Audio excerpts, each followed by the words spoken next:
if you look at see any output from R&D from any country, depending on two things. One, the amount of money as a percent of GDP the government spends on R&D. And number two is that the number of people working for the R&D. We call full-time equivalent of person. That means people who are working in R&D in different areas are at least publishing a one paper in a peer-reviewed journal, the criteria for that. So if you take into these two considerations, what the survey revealed was that India has 1.7 lakh full-time equivalent of scientists who are spending full-time on R&D. That is at least each one of them are publishing at least one paper in a peer-reviewed journal. And currently India is spending about 0.88% of the GDP for the R&D. These are the statistics of India. If you put this on a same platform like US, US has 27 lakh scientists for the full-time R&D, and US spends about 2.88% of the GDP on the GDP. Right? You put that on the scale of China. China has 22 lakh scientists working, and China spends about 2% of the GDP. Therefore, there is a clear mismatch of inputs in terms of the manpower working for R&D, and also the amount of money spent by the government of India for R&D as a percent of GDP. So we did a calculation. India hopes to spend about 2% of GDP in the next 5 years. The Indian government is very willing to do that. But if you do that, we need to also absorb that money. If too much money is given for the same number of people, we don't know what happens. If you have each too much food, what happens. Therefore, one decision we have taken after analyzing this is that we have to drastically increase the manpower in India who are working to move our R&D.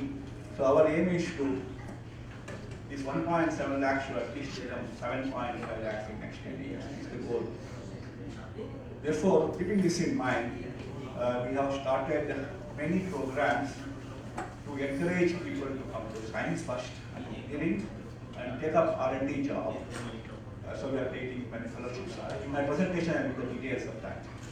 We are creating many PhD fellowships, postdoctoral fellowships, and people of Indian origin who would like to come back to India.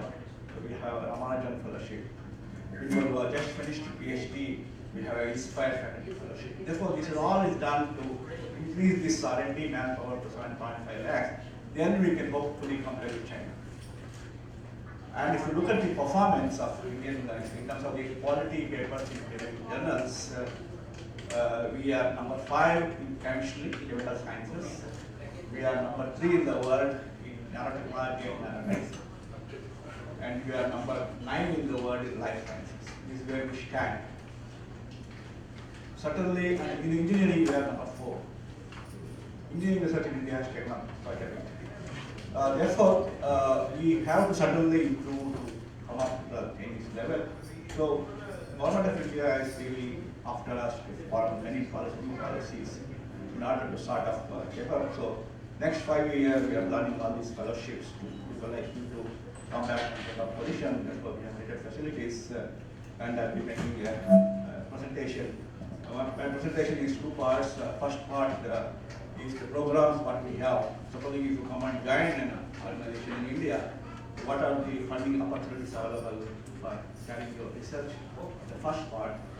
And the second part, I also have the opportunities available for young people who are postdocs or doing PhD, who wish to come back to India. What are the opportunities available?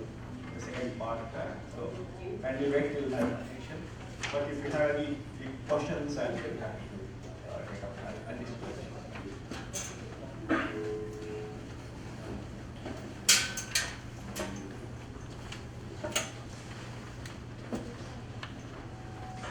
What have you done to like increase the amount of industries Yeah, one of the programs we have started, because India, the academics and the industry won't even look at each other. Academics think that they are doing very high level research, where industry is not interested, and industry think academics are not interested in each other. This is the reality. Therefore, to sort of bring them on the same platform to promote industrial research, 2 years back we have started a program called Prime Minister's Scholarship Program. Under this particular program, this is for the PhD students. The PhD student selected under this particular program will get 2 scholarships, one from the government and one from the industry who is sponsoring Manhattan. We get twice the amount of scholarship. And there will be 2 guides, one from the industry side and one from the academic side. And there will be opportunity to guides to meet, discuss, and visit each other's place. The student also has the opportunity to visit the industry concerned. And the catch there is that the student selected for this program has to work on the problem of the industry in Islam. Okay, so every year 100 scholarships were created. So last 2 years there are 200 scholarships. There are already I think 80 plus students working in this one. So we're happy that at least the industry and the academia are talking to each other, and they are on the same platform, and this is becoming popular. And the kind of industries that are very presentation on that, very good industries have come forward to sponsor students. Similarly, the very good institutes in India have followed. So this is a step we've taken in order to promote industry interaction. The second program we are just starting probably in the next year or so is that if a person is interested in industrial research and the industry is also interested in that particular research, the investigators from an academic institute and the industry will come to each other and they formulate a proposal, and 50% of the funding is come from the government and the industry should also put in 50%. And the product is based on that industry. And whatever IP rights which are generated from this one, between the institute concern and the industry concern, we want to come into the picture. This is another program we are starting probably this year or next year, promote industry and interaction. Yeah.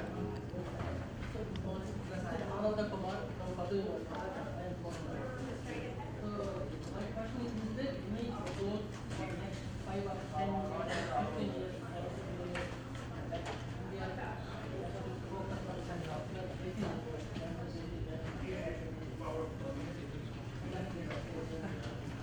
What? Yeah.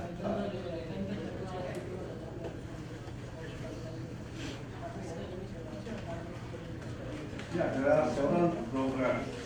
For example, last year we have in collaboration with NIH.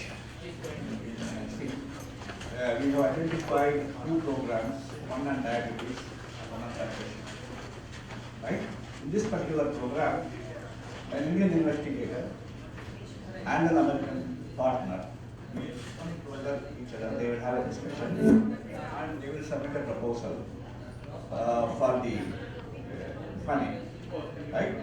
And this proposal will be peer reviewed by the NIH side, the American referees, from the Indian side, from the referees, and the referee report match from both sides.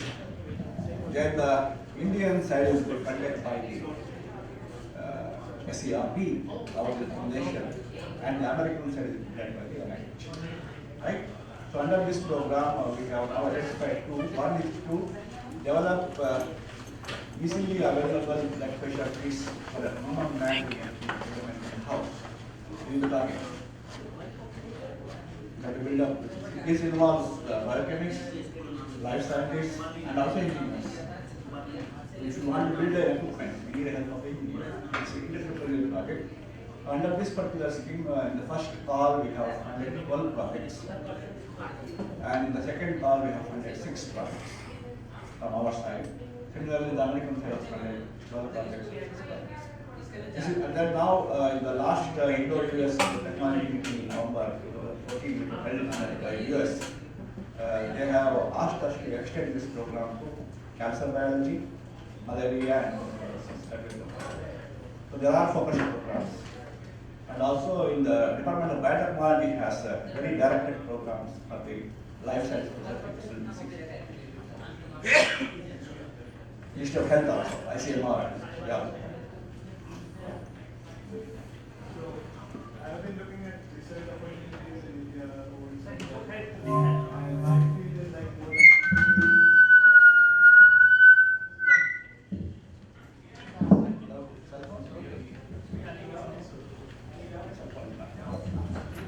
so I work mostly in like computational physics. So I was looking at research opportunities in India, but I require like large scale computing facilities, and that is something that I was not able to like really find anymore. So do you have research facilities? Are they coming up? What is the We have approved a proposal for a supercomputing at the cost of 5,000 crores at Pune, which is being built and then probably the operation in the next 2 to 3 years. The STS funded that.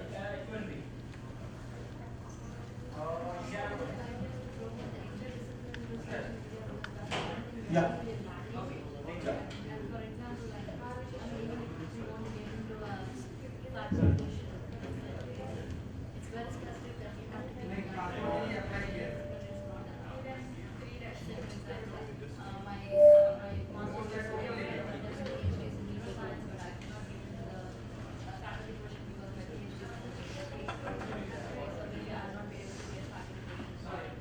We are so pessimistic about that. I mean, we want. Because I didn't inquire about all these things. That's the reason. We must have encouraged one or two places, but there are many places in India.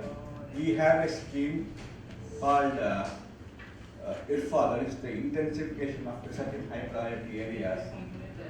We fund up to 5 to 15 crores in this for 5 years, and this scheme requires interdisciplinary approach. The PIs should be multiple PIs having different expertise, and either from the same institution or from the different institution. Right? We encourage that. This only to encourage the interdisciplinary approach. And many institutes, for example, as a director in NICER Bhubaneswar in about 3 years back, I have hired 2 people, a theoretical physics and a cell biologist are working together. So there is nothing that the faculty, I'm hired on the faculty. Research faculty as interdisciplinary is coming up in terms of like also teaching and getting into the universities. I don't know the specific universities because most of the new institutes which have been started by government of India like ISAS, Indian Institute of Science Education and Research, there are at least 5 now in Pune, Mohali, in Punjab, in Bhopal, in Thiruvananthapuram, and in they are all in the universities.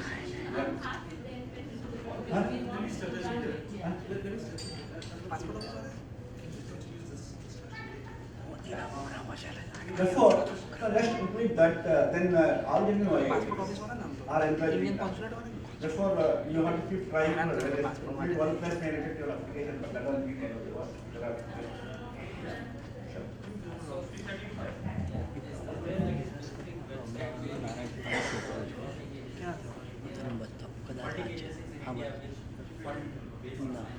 If you Google it, you will get all the details. But if you go to DHT site, we have all the. If you go to DBT site, we have all the funding.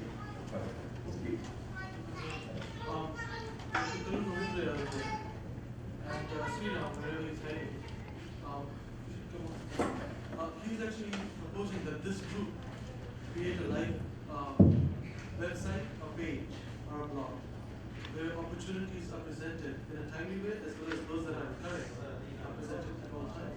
And basically, even having links to DBT, links to DST for people who may not have heard this stuff.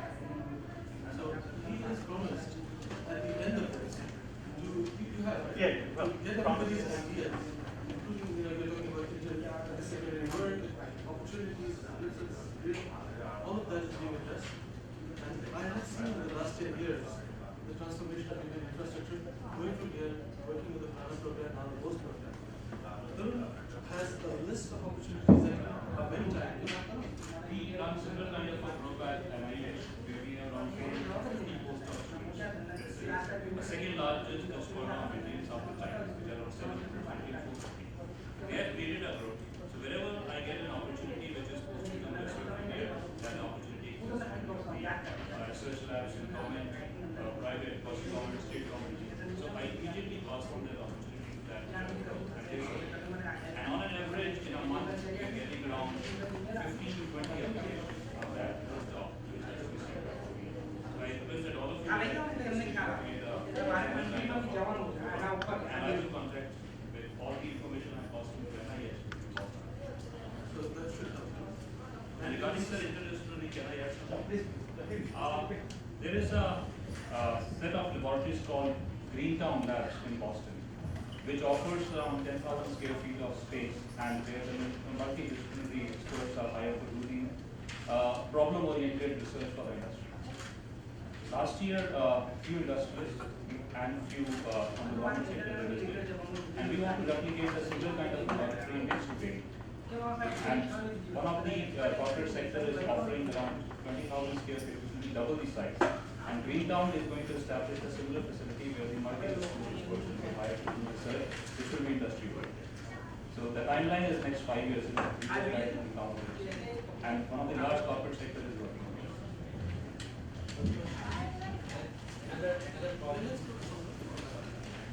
What's the best way to address problems in India, but make it based in US, like using the scientific labs opportunities available, like in terms of being a professor in India or adjunct positions in India and USA, somewhat, what is your to address this, many new institutes and IITs, as a director, we are creating what is called the adjunct professorship. All right. For example, in this particular scheme, a professor working anywhere in the world, maybe Japanese origin or maybe other origin, if you have any contacts, can be hired there. Provided the person concerned at least should visit the country at least 3 months in a year, spend 3 months in a year. And we have offered them business class airfares for them to come to visit India. We offer them a local stay there at a decent salary for taking care of this thing. And many institutes are doing this. This is number one. Number two is that we have entered into this National Science Foundation's program called PIRE, Partnership in Research for International Research. Under this PIRE program, an investigator in India, professor in India, working in an Indian institute, and a professor working in an American institute can join hands and then submit a proposal for the funding. And again, this will be refereed by the peer reviews by both sides. And if it's accepted, we will fund this proposal in terms of the faculty exchange, in terms of student exchange, money for the equipment, money for the consumables. So this is maximum limit of $5 million per year for 5 years. So this program, we hope, will encourage exchange between the professors, free visit of American professors visiting India, Indian professors coming to US, and also the PhD student working on projects. And last year in the November hall, we have received 33 proposals, of which 12 have been shortlisted. In the first week of June, they make a final decision. First week. The second call is going to come in the November. So these are two programs of exchange with NSF, especially the American Innovation Program. In addition, we also have Rajiv in presentation. No US Forum has many programs to help for exchange with. Yeah. Recently, the History of HRD announced a program called Yeah. that is a global interactive academicians network. So the adjunct faculty to Indian institutions, there is a list of around 55 institutions which have already come on site. Those institutions are going to host the academicians from US and all over the world in India for the period of 3 to 6 months. That will be completely paid and very exorbitant payment, I would say, And the target given to US is 1,000 admissions in 1 year. professors. So the target which is given to SNT wing by the PMO is to select 1,000 academicians from US. And after working so hard for 3 months, we only had 100 names. So I request all of you to forward the names of the people you want to go and take their adjunct faculty back in India. So that's 1,000 every year. That's the scheme. And the other, GIAN, GIAN, Global Interactive Academicians Network. the other program just to add to that is we have last year created what is known as the Jawaharlal Nehru Fellowships. This is for the top scientists in US, anywhere in the world, who are the fellows of the Academy of US and across academia of their country. They will be invited to visit India at least 2 months in a year. And then we are paying $100,000 salary for the person who was selected. And then business class airfare. And the local stay there wherever he is going with the. Under this program last year, Ravi, how many are there? 4 out of 5 positions created, 4 are already been filled up. The top American professors are in India, teaching in, one is teaching in Hyderabad IIT for a couple of months, one is in Kanpur, a couple of them are in IIT Bangalore. So this is for the people at the very high level who are already been recognized by the academies of US, can also have this program to encourage them to come to India and sort of inspire the young Indian students and the young Indian program also started last year. Yeah, because those people can't afford to come for a longer time. I mean, if they were happy if they come for 1 or 2 months in a year, because they don't have time to come to stay. Sir, as you mentioned, like you want around 7.5 lakhs of scientists in the next 5 or 6 years. So, what do DST or DBT do from them? What is DST's goal for them or DBT goal? What do they expect from this scientist? They have to come to India, take up academic and R&D positions, work for the country, publish good papers. I mean, that's what we expect. No. In other words, in what areas you are going to? All the areas of science and engineering. Okay. That's why we have taken up all this fellowship through capacity building program, we call it, in the area. Okay, what we want is we have to have a critical mass in each area to make an impact. If you don't have a critical mass, you can't make it. An individual will publish a paper in Science or Nature, that's it. So if you want to make an impact, you have a critical mass. And once you have a critical mass, you can create NICER. And these NICERs can one day become a peak. That's the principle of accounting.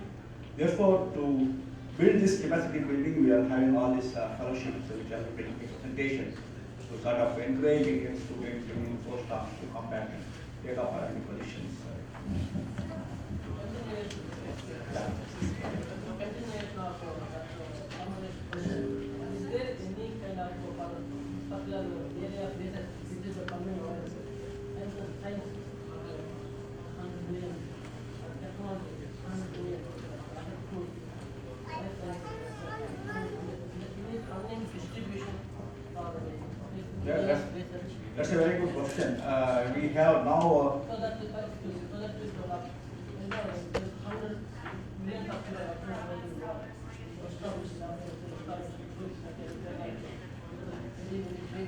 Yes. That means those students rebuild our system, to change our system. Sure. So See, that's a very good question. We have skills. When I make a presentation, we have what is known as the extramural funding for research, right? So under this particular category, we have 3 levels of funding. Okay? One is up to 75 lakh rupees for 3 years. 3 years. In any area of science and engineering, you should need a good proposal that has to be reviewed by the referees. This is the first level of funding. This will be level of funding, this will be approved even at the committee, expert committee level itself. It won't even come to my The second level of funding is anywhere more than 75 lakhs up to 5 crores. Okay. So here again, after the peer review process is complete, a special committee for the in a particular area will invite the researcher or PI who has submitted the proposal to make a presentation, and they will make a recommendation. It goes to another level committee called Empowered Committee, and that committee will look at all the proposals in the area, and if they are all agreed, we can fund up to 5 crores for 3 years. Anything more than 5 crores, no limit. Okay, this is all internationally peer review, right? And if it survives the peer review process, you will be called to present before the SCR. There's a board above me which makes the final decision. So board will invite you to come and make a presentation, and they'll ask you a number of questions in terms of deliverables, what specifically you can deliver and all that. And if they are happy with that, you can get money, anything above 5 crores. So to answer our question, there's plenty of money, but we have to get good proposals.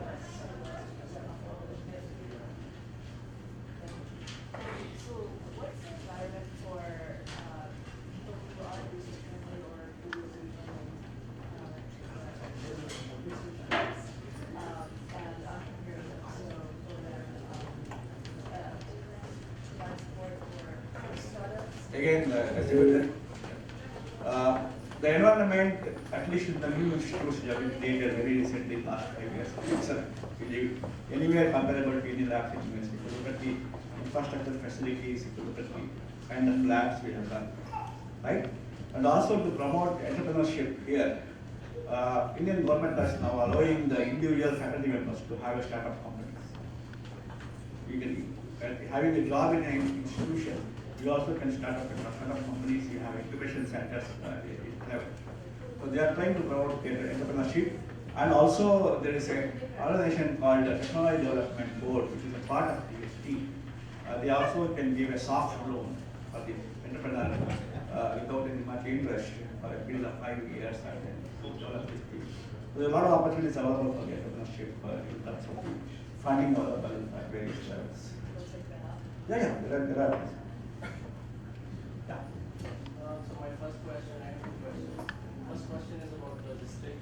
So I basically was very knowledge. I didn't know about guys who can animals. I can't wait to learn or give months just to get those. And that was the situation right back when I was working in India. The situation is different. Yeah, Sigma Orange has a big center in Hyderabad now, storage center. Biovan has started there, it's a study company. So you can make a phone call and get your all your email. Now about I think still Huh? now about mice. I don't know the details, but the big companies like Sigma Orange, Biorepair, they all have opened up a storage capacity. They store all these required for biochemical research. And I understand that even with the phone, actually I am a chemist by profession. For me, I had no problem making a phone call and getting it, but biochemistry, of course. Is there anything like that? There is now facility developed at CBS and CCS, and have arrangements, relationships with Jackson Labs, have other labs like that in Europe and Australia. We will be able to get your space and maintain them in India. They're even talking about dwarf ones, so you can use them as. And you'll be surprised, people in India, especially at CBS, are coming up with their own strains that are turning out to be quite interesting. So, infrastructure does not exist everywhere. You're absolutely right. 5 years ago, of course, there was maybe no project. It was just that it has now changed into a place that is worth going to and working at. And if people like you go back and make such there will be, it is not an easy, transition, but it is it's a worthwhile one. Yeah, so the second question is there any study on how those young people who have gone back are doing and are they satisfied with their consultant, their experience? Oh yeah, I mean, at least, new institutes where I was involved in recruitment, they are all very happy at the level of funding. We have funded up to 5 crores to an assistant professor, taking a risk. Right? And some of them have already gone to win the, big projects from the PhD and everything. So most of them are, I guess, are very happy. Of course, there will be always some problems here and there. But overall, the environment is pretty encouraging in that sense. So I know that we are trying to boost the numbers, but is there any performance? So I know that what on is there any check and Well, obviously, all the institute directors are working very hard to get good papers, good quality papers. If all the individuals like you to come back and try to publish good papers and all. Of course, there is a lot of incentive schemes are available for performance. Therefore, there's no issue. We certainly would like to have it. As I said, I give you the data. In chemical sciences, we are number 5 in the world in terms of quality publications. In nanotechnology and nanomedicine, we are number 3. Life sciences are we are number 9 in the world. That's the way it is going on. Certainly, people are quality conscious these days, and definitely they look at the exact factors, they look at the tech index and all that going on. You know, all these will be taken into account when the promotion comes in for a particular financial. I come from a pharmacy background, and I think a lot of the PhD we will be funding more geared to the pure sciences, and pharmacy is sort of a hybrid between pure science and engineering. So does that area have There is a separate program called Pharma Chemicals and Pharma Funding from the Indian Ministry of Chemical and Fertilizers. Plenty of money, no takers. If you want to come, take it.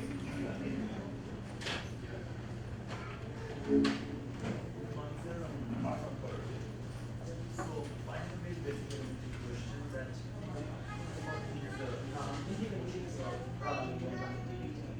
I understand that for the past 5 years and that improve your efficiency and publication.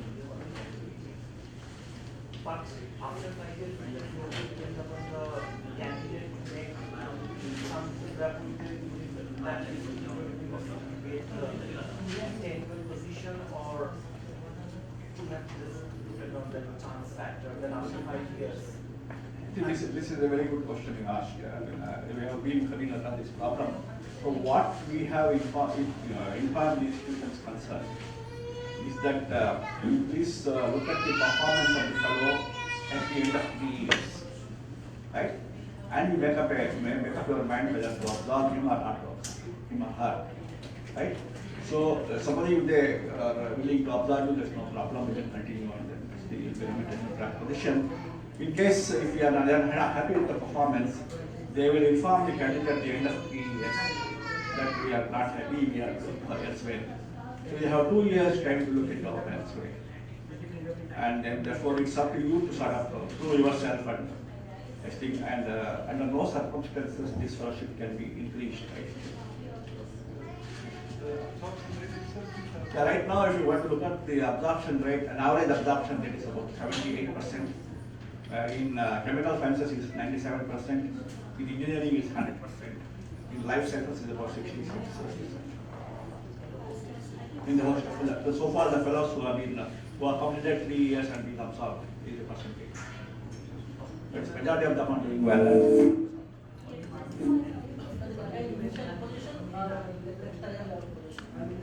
You will be given as an assistant professor of the as a tenure track, and depending on the performance, they will be always Any questions for this?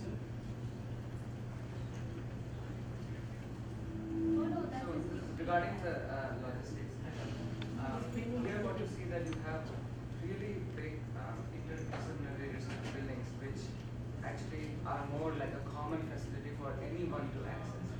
I know that ISC, there is a lot of disturbances when you have to go access like some instrument in some other lab and then go do this and that and here and there and waste your time in the logistics. So especially with the new institutions, are we coming up with specific buildings, core facilities for interdisciplinary? Yeah, actually, again, this also individual centric and data centric. So the institute where I was the director, myself, Bhuvaneshwar, we have created the central CIF, that's called the Central Estimation Facility, of about 17,000 square feet of space, where it will be where all the equipments housed there, and all the faculty members, all the students, not only of the NICER, but also of the region have access to. And also we have, DHT has a scheme called SAFE, that is the Central Sophisticated Instrument Facility at different places like in IIT Chennai there's one, and in Mumbai there's one. This is open to all scientists across the country to get these measurements done. And now we have also many of the microscope facilities across, funded by DHT for the people to use it across the country. Things are improving. In addition, like VA, they have their own center. Yeah. UGC have their own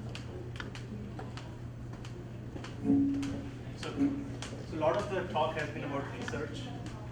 Is there investment in developing the education skills and part of our responsibility is also teaching undergrads, and are there schemes to develop innovative technology for teaching, because the scale of education problem in India is also enormous. And are those funded by, are there any schemes to develop innovative educational technology?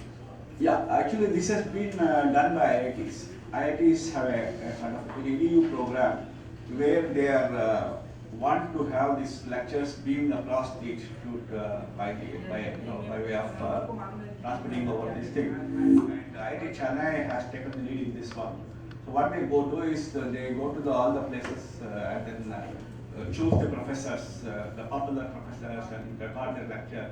And they're building a sort of a library where you can beam the lecture anywhere in the country.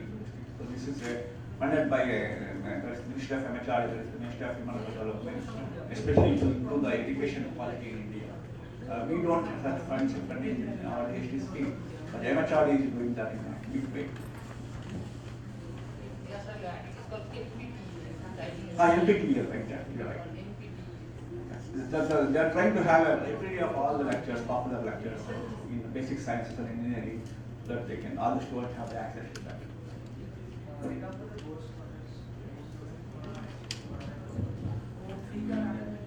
Yeah. Is there anything similar to the NIH independent support for postdocs? Say it again.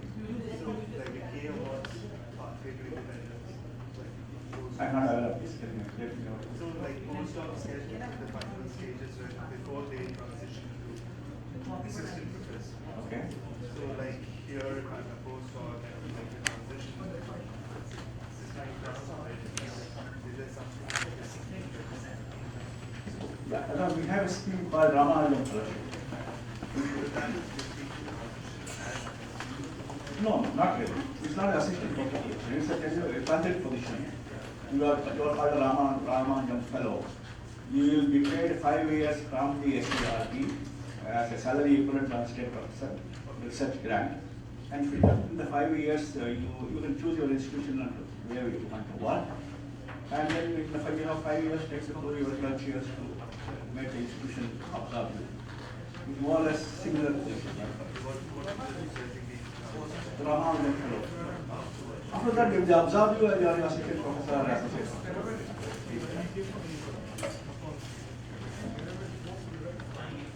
Yeah.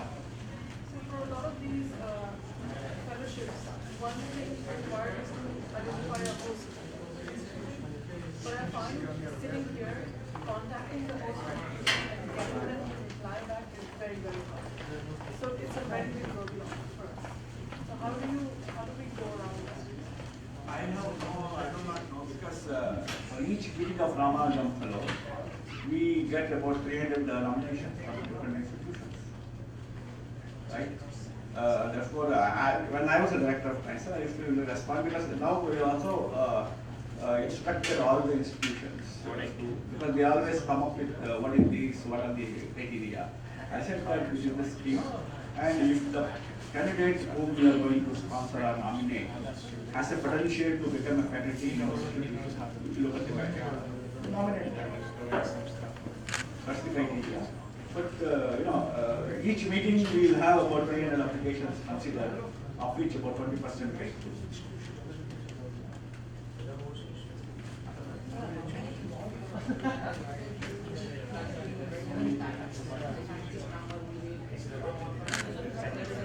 yeah.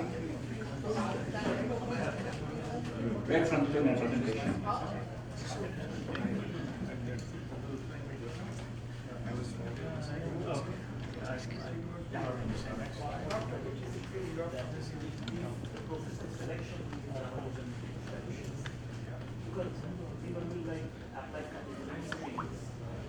the schools like chemical sciences or the nanotechnology, they just publish like about molecular biology, structural biology.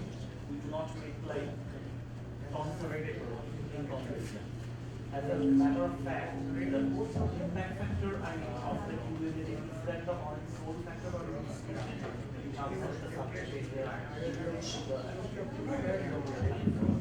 I don't select first, number one. Number two, we have expert committees in areas of interest. For example, structural biology, you will have a separate structural biology committee consisting of structural biologists. Chemical sciences will have a committee consisting of chemists. Physics, high energy physics, understand physics. So these are the experts in the area who will make the committee. I have 21 committees for different areas. So your application will go to the appropriate committee of expertise, and they will evaluate your yeah, so obviously they will be doing all the pros and cons of that particular area. Yeah, I understand that. For example, in mathematics, impact factor 1 is therefore, that is taken. It's not that the same committee considers everything. It's the expert committees are different particular subjects. Yeah.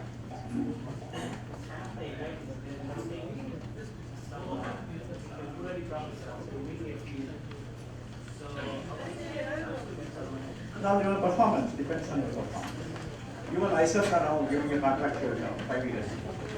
They look at the performance and the concerned institution. So the 1 of 6 are the candidates. Because 20 years back, if you get a job, a permanent job, whether you work or not, you are permanent.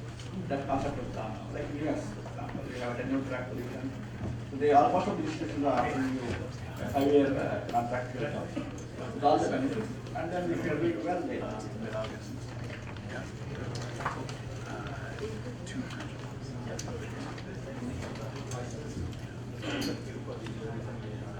yeah.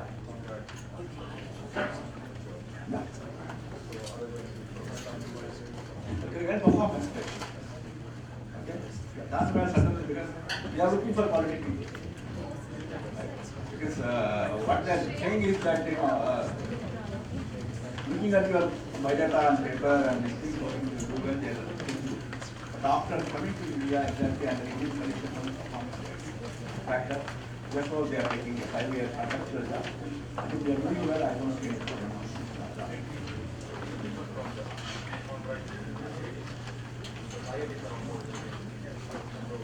Yeah, it's a 5-year contract, okay? And they will look at your performance in the 5 years. At the end of 3 or 4 years, they may come back. But that's why generally all the institutes are big now. And ICM are conducted Indian Consulate. They really are targeting on translation research. There are there, but I don't have details.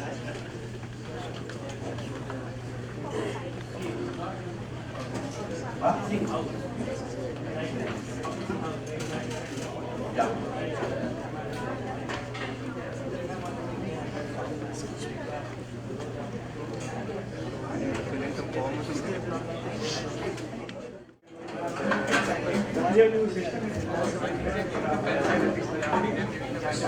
Suddenly, if you had a very good result, close to nature, you will not publish in journal.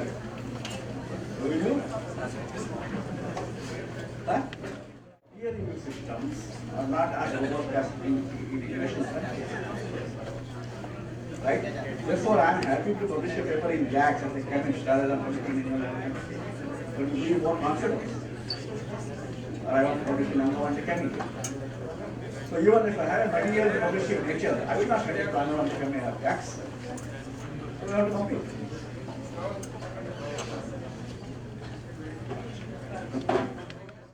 I publish in Indian chemistry, where you don't know anywhere else.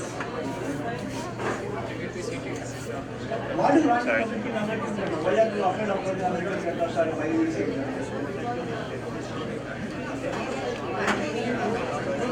we are trying, but that is not improving. We have published. Indian Society has it. Biosciences in academic has this. Alright. They are trying, but that's why the holidays start including. Therefore, our PFU systems are not as we expect. You are going to come and join us. Yeah. That's it. That's all the you know, I also and that's I will certainly not publish a material which goes to gas. Right? We have one quick request, it's a logistical request before we start. There are some empty seats in the middle and there are people who are standing. So either everybody shifts by one, or if you have the courage, pick up the chairs and move them back so the people can sit on them. So the folding chairs can move back without any trouble. Right, you see those seats in the middle? The game of musical chairs is about to be over. Hold on. Council General Dr. Asma Sayed.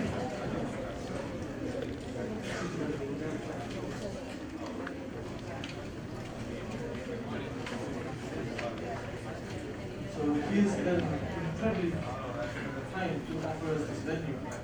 It's true with the endorsements. You can't hear me? Now can you hear me? I've almost used up my 10 minutes. I'll start with welcome to Chicago, welcome to the Consulate, welcome to the Khorana and Bose programs, and for the postdocs who drove up here, flew down here from Houston faraway distances to launch their careers in India, seeking opportunities to launch careers in India. Welcome for taking that first step. This is the beginning of a very long and very interesting journey that will have an impact on the country. With that, let me start with introducing those of you who haven't heard of the program, the Khorana program. It started with those two people sitting out there. There's Ken. Where's Kim? Kim is hiding somewhere in the back. Oh, she stepped out. Her husband. That's better half is right there. We went to India in 2007, 2008, looking for partnerships with institutions and trying to see the University of Wisconsin would actually build meaningful, mutually beneficial relationships. And that started with Ken offering me money for 3 students. Let me just go back. These 3 students up there. And these were the pioneering students right there. And using these students, we figured out what red tape needed to be dealt with. And very early on, this office, the Council Generals here, have been incredibly helpful in sending students to India, bringing students from India. And the goal is that here we have right now today manifestations of that early group of people. We have almost 84 out of 100 Bose and Khorana scholars who have come from India to do internships in almost 50 universities spanning this entire country. There are about 15 to 20 American students that are going to India to a few institutions. And I will seek your help, all of you here, Khorana scholars from India. I seek your help to bring at least 100 students back to India of the same caliber as yourself. The process of selection of Khorana scholars is very, very rigorous. And the goal of the Khorana program, right, is not to just give you a summer internship. There are many such things. Not to have an exchange program. There are many such things. The goal of the program is to make new Khoranas and new Boses. Oops, it goes up. New Khoranas and new Boses. We expect you, we demand that you be the future top leaders in whatever discipline you choose to go into. We demand that you build bridges between the two countries and across the globe. With that, I will not continue too much further, but tell you that the program initially started in Wisconsin by Ken, has now grown beyond biological sciences. The Khorana program was for sciences that were related to biology. It could have been chemical physics, you could study a bioprotein, that's fine. But thanks to the 2 gentlemen sitting up front, Secretary Chandrasekhar of the Science and Engineering Research Board, and we'll hear from him in a second, and IUSSTF's Dr. Rajiv Sharma, we were able to, in 2013, start the Bose program in honor of S.N. Bose, after whom the boson is named. And the year we started it is the year the Nobel Prize was awarded for the boson. So the boson has garnered about 9 Nobel Prizes, none for Bose. But the hope is that you guys, who have come here as Bose scholars, will win the prize in his honor. So we're trying to build leaders like you. The program has now grown from just Wisconsin. It started out Wisconsin, Ministry of Science and Technology, the Department of Biotechnology, and Indo-US Science and Technology Forum that has been absolutely critical in doing this. This arrow is essentially IUSSTF. And they're doing many interesting programs. I recommend you visit their website and see the many opportunities that you can avail of. The program then went from Wisconsin in 2009 to all the Midwestern schools here. And this is the exact jurisdiction of this consulate. And we had for 3 years, about 50 students being delivered to universities, leading universities in the Midwest. As of 2014, we have taken the bold step. In fact, IUSSTF and Secretary here were bold enough to give you the option before, in this system, faculty would pick the students. So there were people who were very good, we identified outstanding faculty in these institutions, and we gave them the opportunity to take outstanding students coming from India. We've now changed that dynamic, and this created a lot of work for IUSSTF and for Navida and Eric, who are somewhere in the back. You've met them at the airport, I presume. There's Eric. In trying to place you people in labs that you are interested in. So you now get to choose what institution you want to go to, what mentors you want to work with, and you have not disappointed us. You have chosen some of the best people across the country, and you've not chosen just on the coast. So I'm very impressed. And the other thing that we've had to do while expanding beyond Wisconsin is we had to create a non-profit organization that could work with multiple different institutions, because different institutions have different requirements and different structures. So the most gratifying thing here today is this is the first time we have brought all of you to the consulate to tell you how much the government of India expects of you, respects you, and is empowering you. And I won't go any further than that and invite the Consul General, who made this all possible. And the Consul General here has been the Consul General since 2013. Before that, he was in Vienna. And before that, he was at the Ministry of External Affairs. He was the ambassador to Vienna. He has spearheaded many initiatives. This whole week, there have been many conferences in this very room. And this is a very long week, and I would like to have you here, sir, to welcome this.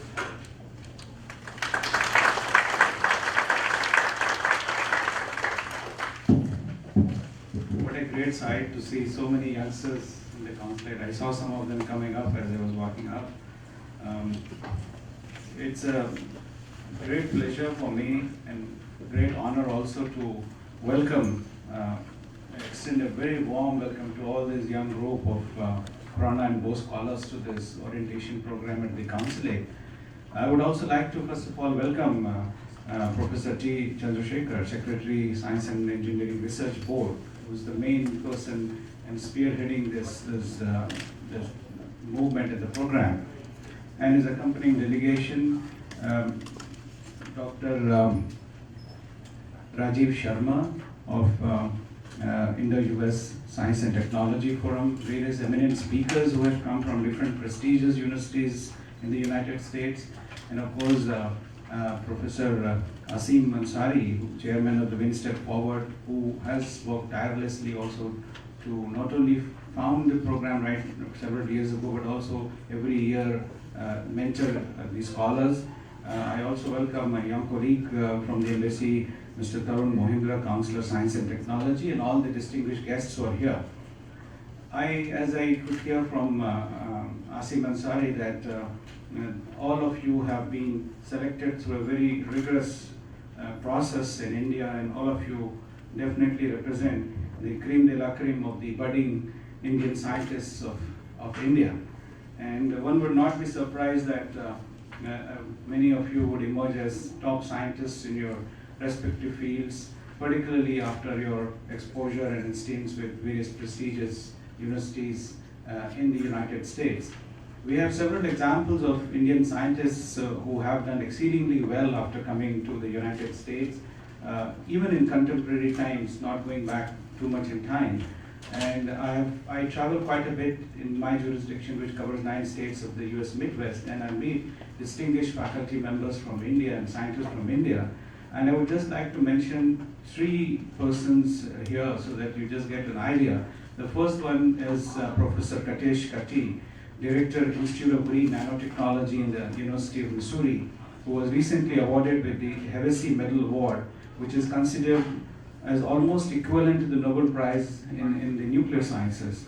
We have Dr. Sita Kantadash, who did pioneering work in the field of probiotics and won international acclaim in the University of Minnesota. In the same university, I recently visited the Masonic Cancer Center, and I found that one professor, Dr. Ashok K. Saluja, and his team of research scholars, mainly drawn from India, they are doing pioneering research to develop a drug called Midilite for treating pancreatic cancer. These are several examples like this you would find in India, of Indian Americans doing very well here. The flow of ideas between Atlantic and the United States has been a continuous process for hundreds of years.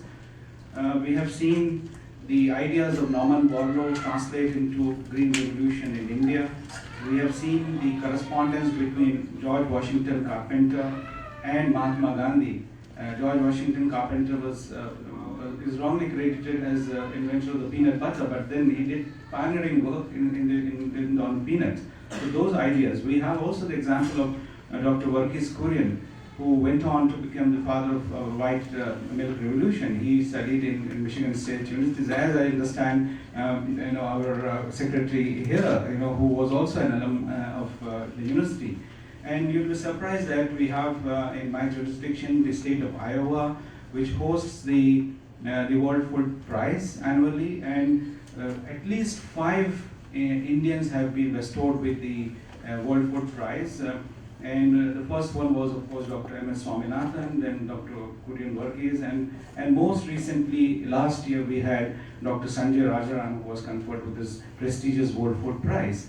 And all these people have, in some way or the other, had exposure of working in the US universities, interacting with the US faculties.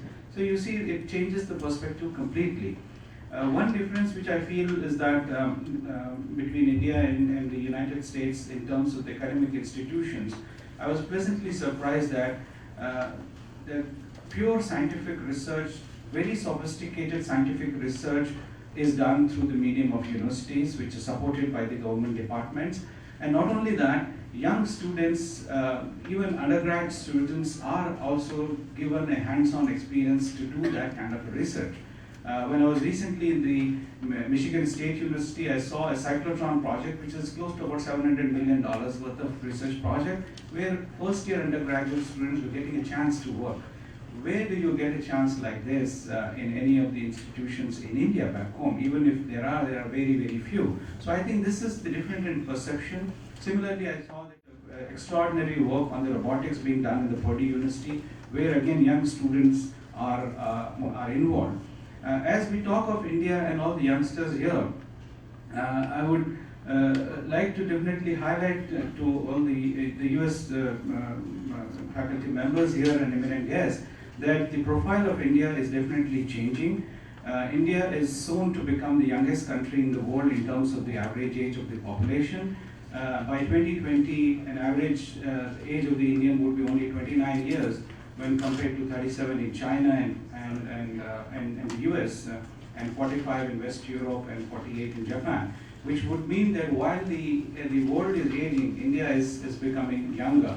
And then these young people have their great aspirations, they have the great potential too. Some of the economists believe that if these youngsters in India, they synergize well with the schemes of the government and then they contribute, it could add to as much as 2% in the economic, 2% in the economic GDP growth, which is significant.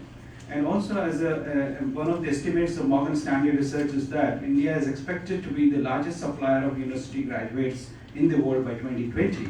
And the university-educated workforce is expected to jump from 55 million to around 114 million by 2020. And this is expected to register the largest addition of working age population in the world.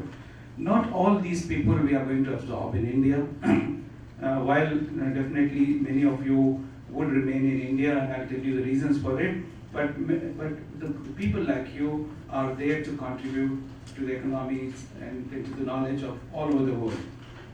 But then, you're also aware, and you must be following that India is predicted to outperform China in the economic growth, and noticing also the perceptible change in the Indian leadership and how proactively India is making every possible effort to put itself very prominently in the world map in different fields. Many countries across the world are expressing keen desire to work with India. In my jurisdiction, I meet the governors, and almost every governor is keen to lead trade missions to India. They want to work with India. Academic institutions want to partner with academic counterparts in India. So these are definitely a very, very positive trend. As our Prime Minister Shri Narendra Modi mentioned recently, that there was a time when professionals in India went to distant lands to explore new possibilities, but now the country awaits the Indian diaspora with several opportunities. I think the trend of Indians returning home from abroad has started. NRIs in the last few years have been relocating India in very large numbers. And this trend is no longer only restricted to a few fields like IT, but it's across the spectrum in sectors like banking, finance, pharma, auto, textiles, food processing, etc. And with the with the economic recovery in India, I think there will be many more opportunities. And you have also seen that India is a large attractive market, so large number of international companies are setting up shops there. They need people who are Western educated in the United States, but also willing to work in India. So in fact, the salary packages which they are offering back home in India is almost the same, maybe with a slight readjustment in salary. What the term which has been recently used was called the Big Mac Index. I don't know whether you've heard about it. This is the cost of the McDonald's Big Mac, how much it is costing here and how much it is costing in India. So that difference in the Big Mac Index is the difference in the salaries, which is like 40 to 70% of the salaries which you may get abroad in India. But then nevertheless, if you balance it with the kind of opportunities and with the kind of advantages you have of getting this kind of a package back home, I think many people are taking opportunities of this. So soon they say that this brain drain, so-called brain drain, will actually turn into brain gain for India. And with success stories in India like Flipkart, Zomato, Snapdeal, and so on and so forth, I think India also offers extraordinary opportunities. And also a bit of caution for some of you is that not everybody who comes here gets absorbed. Because here also in United States, as perhaps in many other parts of the world, economic situations may not be that rosy. We have seen that there are job layoffs at different levels, and not many companies are hiring, and there are also visa barriers for foreigners. In fact, we have come across cases where people who are on H-1 visas, they take like 7 to 10 years for those visas to be converted to green cards. So please do not come under this impression that everybody can kind of have a smooth sailing. So you have to have all these backup plans for you. And also, since the competition in India is very tough also, in fact the competition in India is so tough is that sometimes some students tell that it may be easy for the students to get admissions in Ivy League colleges in US and UK rather than getting in IITs and IIMs, because that may be tougher. So we all go through these phases like yours where we go through the competition, we go up through the competition, and the best of the best, is a thing. With this, I wish all of you the best. In fact, to me, I would like all of you to be somebody who not only you and your parents will be proud of, but the country will be proud of, your faculties will be proud of, the institutions where you will be going will be proud of. I welcome all of you. Once again to the Consulate. It's also a good moment for us to host all of you. It's the very first time that we could see all of you together in such large numbers. And anything which we could do while you are here in my jurisdiction or elsewhere, please feel free. We are like, your friends in need when you're away from home. And in fact, I being here, I and my family end up as so-called foster parents for many of our friends' children who are studying in large numbers in different universities here. So to that thing, the same is extended to you guys here. Feel free, do not hesitate. Any small doubt, even if you feel that it may look very silly to ask, you ask us, because we know that when you come for the first time, many of you must have been coming to the United States for the first time or traveled abroad for the first time. There will be lots of small queries. We are there to help you, we are there to guide you. And thank you very much once again for making this possible and reaching out. Thank you.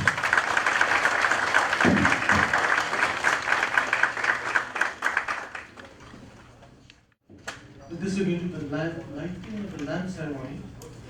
And Secretary Rasam Shakashiri, and Vice President Dr. Rajiv Sharma.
Short, so let me quickly cut to the chase. The next speaker is the Secretary of Science, Engineering and Research Board. Agency developed a statutory body made by the Act of Parliament, part of DST, now independent. Secretary T.K. Chandrasekhar was a professor of chemistry, and many of us here are professors of chemistry. Rasam Shakashiri, who will speak to you afterwards, was a professor of chemistry, is a professor of chemistry at the University of Wisconsin. And I was trained as a chemist as well. Starting at IIT Kanpur, he trained many outstanding colleagues that I have now. Then he went off, he was called to build an institution in India, in Bhubaneswar, and he created from the ground up, and you have no idea how difficult this is, the National Institute, NICER, in Bhubaneswar. Having done that extremely successfully, he was then again called back away from chemistry to now build SERB, the Science, Engineering and Research Board. And with that, he has taken many very bold steps. And one of those is the BOSE program. For years, we wanted to fund students who are not biologically trained or not doing biomedical research or affiliated with biology in any way. Needed a broader scholarship. He made that possible with IUSSTF, the India Science Technology Forum. And the next really incredible step that he took, that I'm still in awe of, he, as an Indian official, Government of India representative, decided that it was important, well before others realized this, to fund American students, to invite American students to come to India.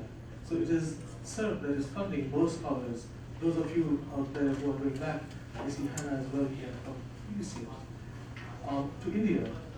He had the foresight to do that, and now others are following that lead. After that, he'll tell you all the wonderful things that he's contemplating, that he's already set in motion, and the new things that are on the horizon that will impact the whole swath of the academic pathway. With that, let me invite Dr. Chandrasekhar to the podium.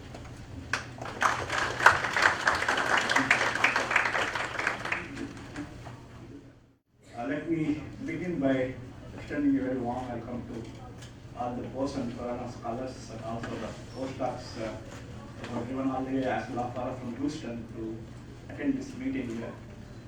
All these young kids who came yesterday must be still in the jet lag mode, sleeping.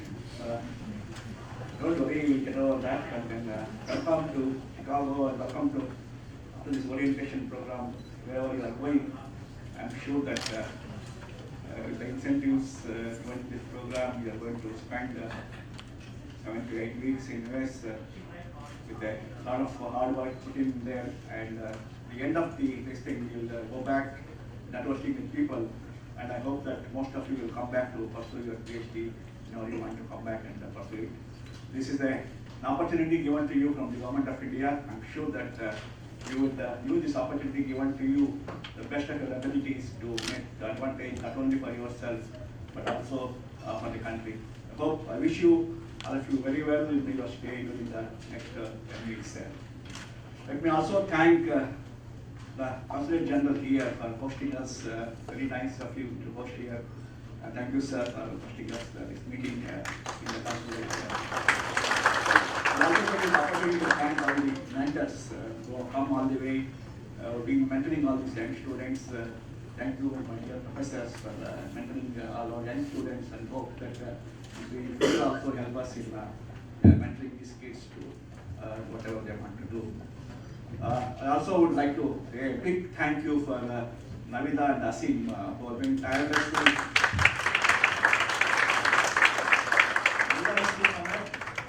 Thank you very much. She has been receiving 84 children yesterday in the airport for kind of holiday. Thank you very much for all your efforts. And Asim as usual. Yesterday 2 o'clock is in the airport receiving gifts, and morning you are here. So sincerely thank you from listening for all the efforts. I also join my colleagues in referring to all of you here. Today my presentation is targeted to the especially Indian postdocs who would like to come back to India to take up positions of R&D. So it has 2 parts. The first part is that what are the opportunities available for funding when you take up the positions in Indian institutions for research. I'll briefly run through the various programs we have in the SERB to fund different kinds of projects to pursue research. And the second part of the presentation is basically to what are the opportunities available for you people to come back and take up positions in academic institutions, in R&D institutions, so that India can grow. One thing Indian government is aware of that is they always compare India and China in terms of growth. And we did recently a survey from a third party, Thomson Reuters, to sort of analyze what is that differing between China, India, and other Western countries.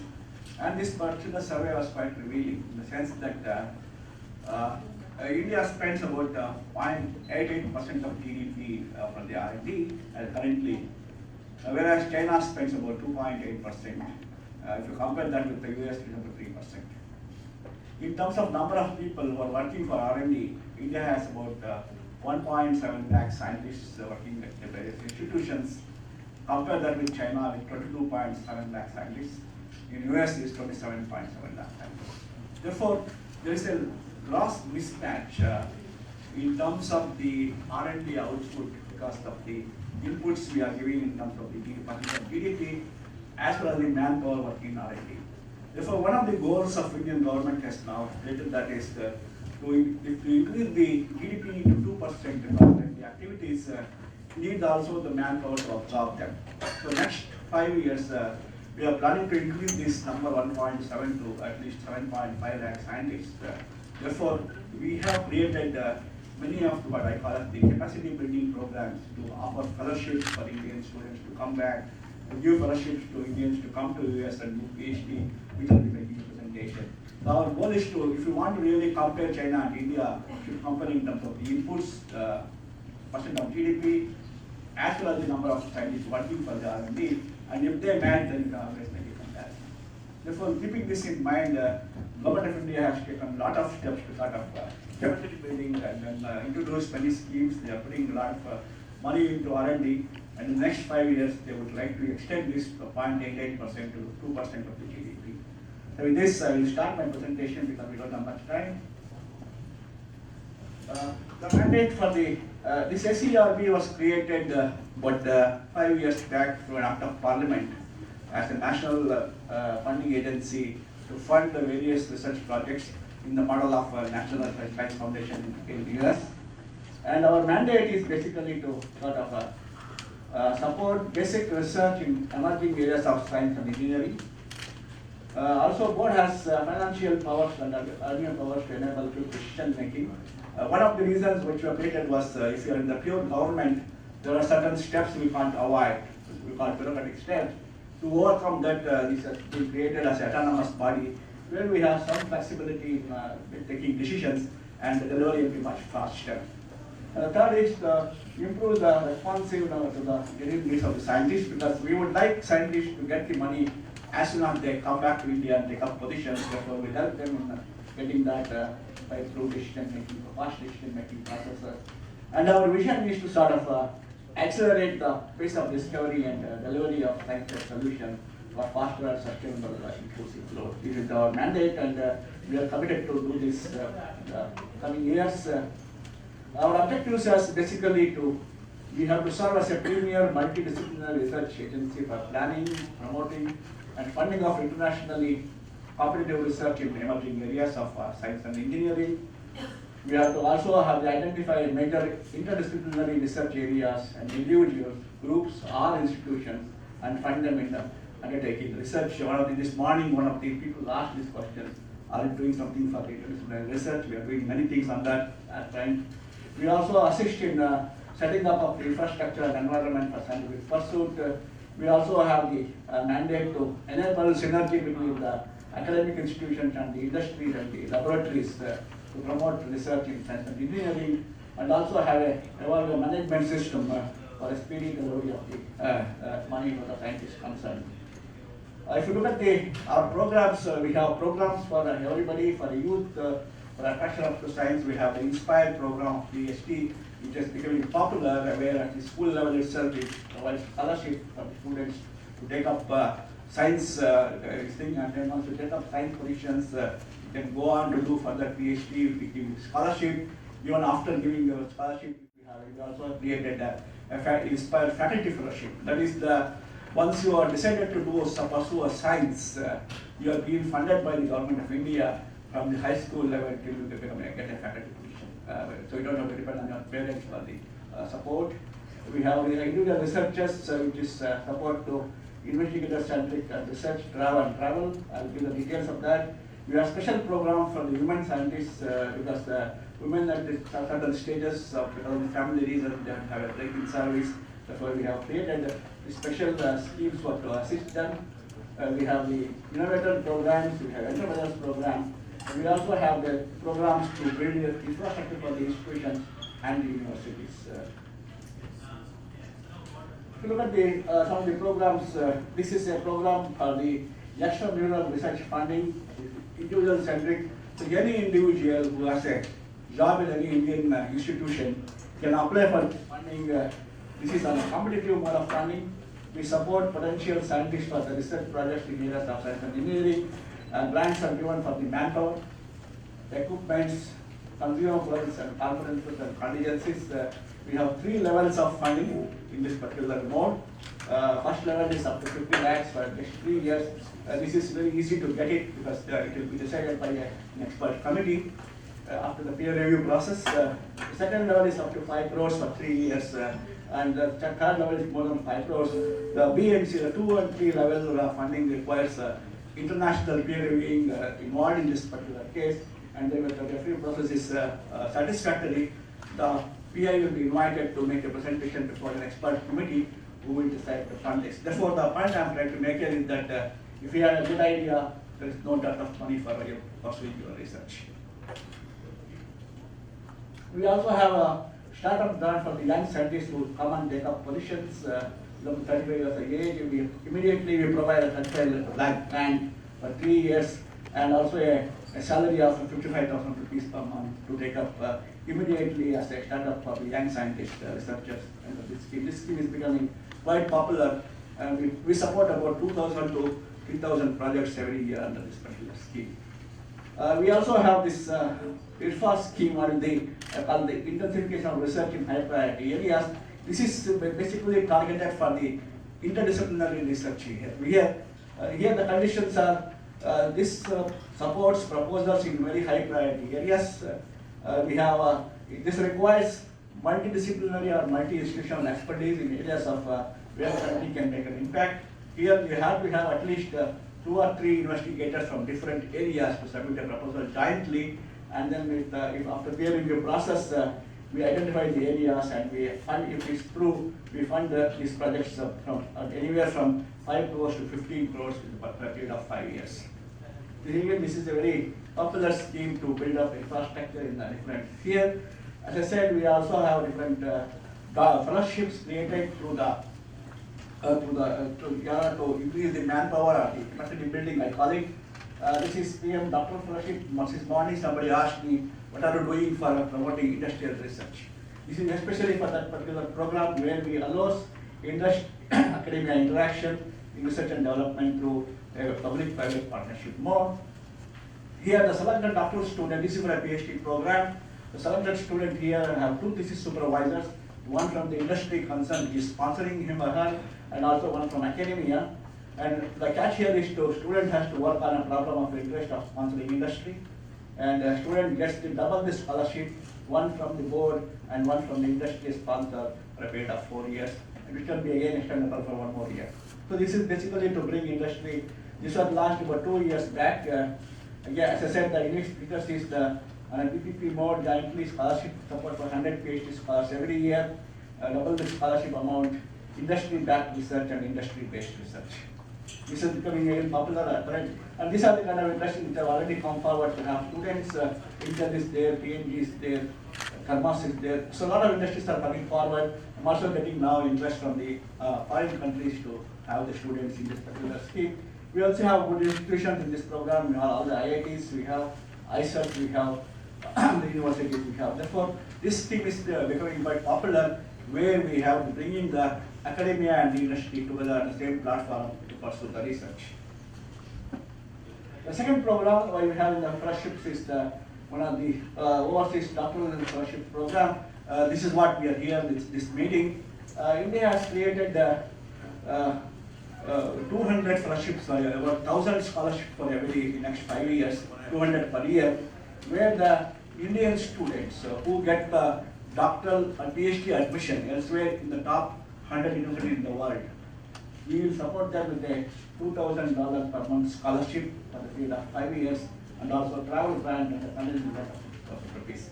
The reason we are here today is that we are our delegation here. When this scheme was performed, we did not take into account the tuition fee involved in the PhD program. In some of the universities in the US, the tuition fees are much larger. Therefore, we are going around the universities to sort of how to sort of take care of this tuition fee. And I'm happy to inform you that already in the United States we have signed MOU with 4 universities. One in Stanford, we signed MOU last week, where every year we support 10 Indian students in Stanford in the area of science and engineering. We don't come in the way of admission process. The students have to apply them and get admitted following whatever procedure they have. Once they are selected, we support 10 students in the area of science and engineering for a period of 5 years under this particular program. So we signed the MOU last week. We also signed the MOU with the University of Southern California again last week in Los Angeles. We are agreed to give them 5 students every year in the area of science and engineering. Tomorrow we are going to sign in Columbia University in New York. We already have signed in Oxford and Cambridge, and also in British Columbia.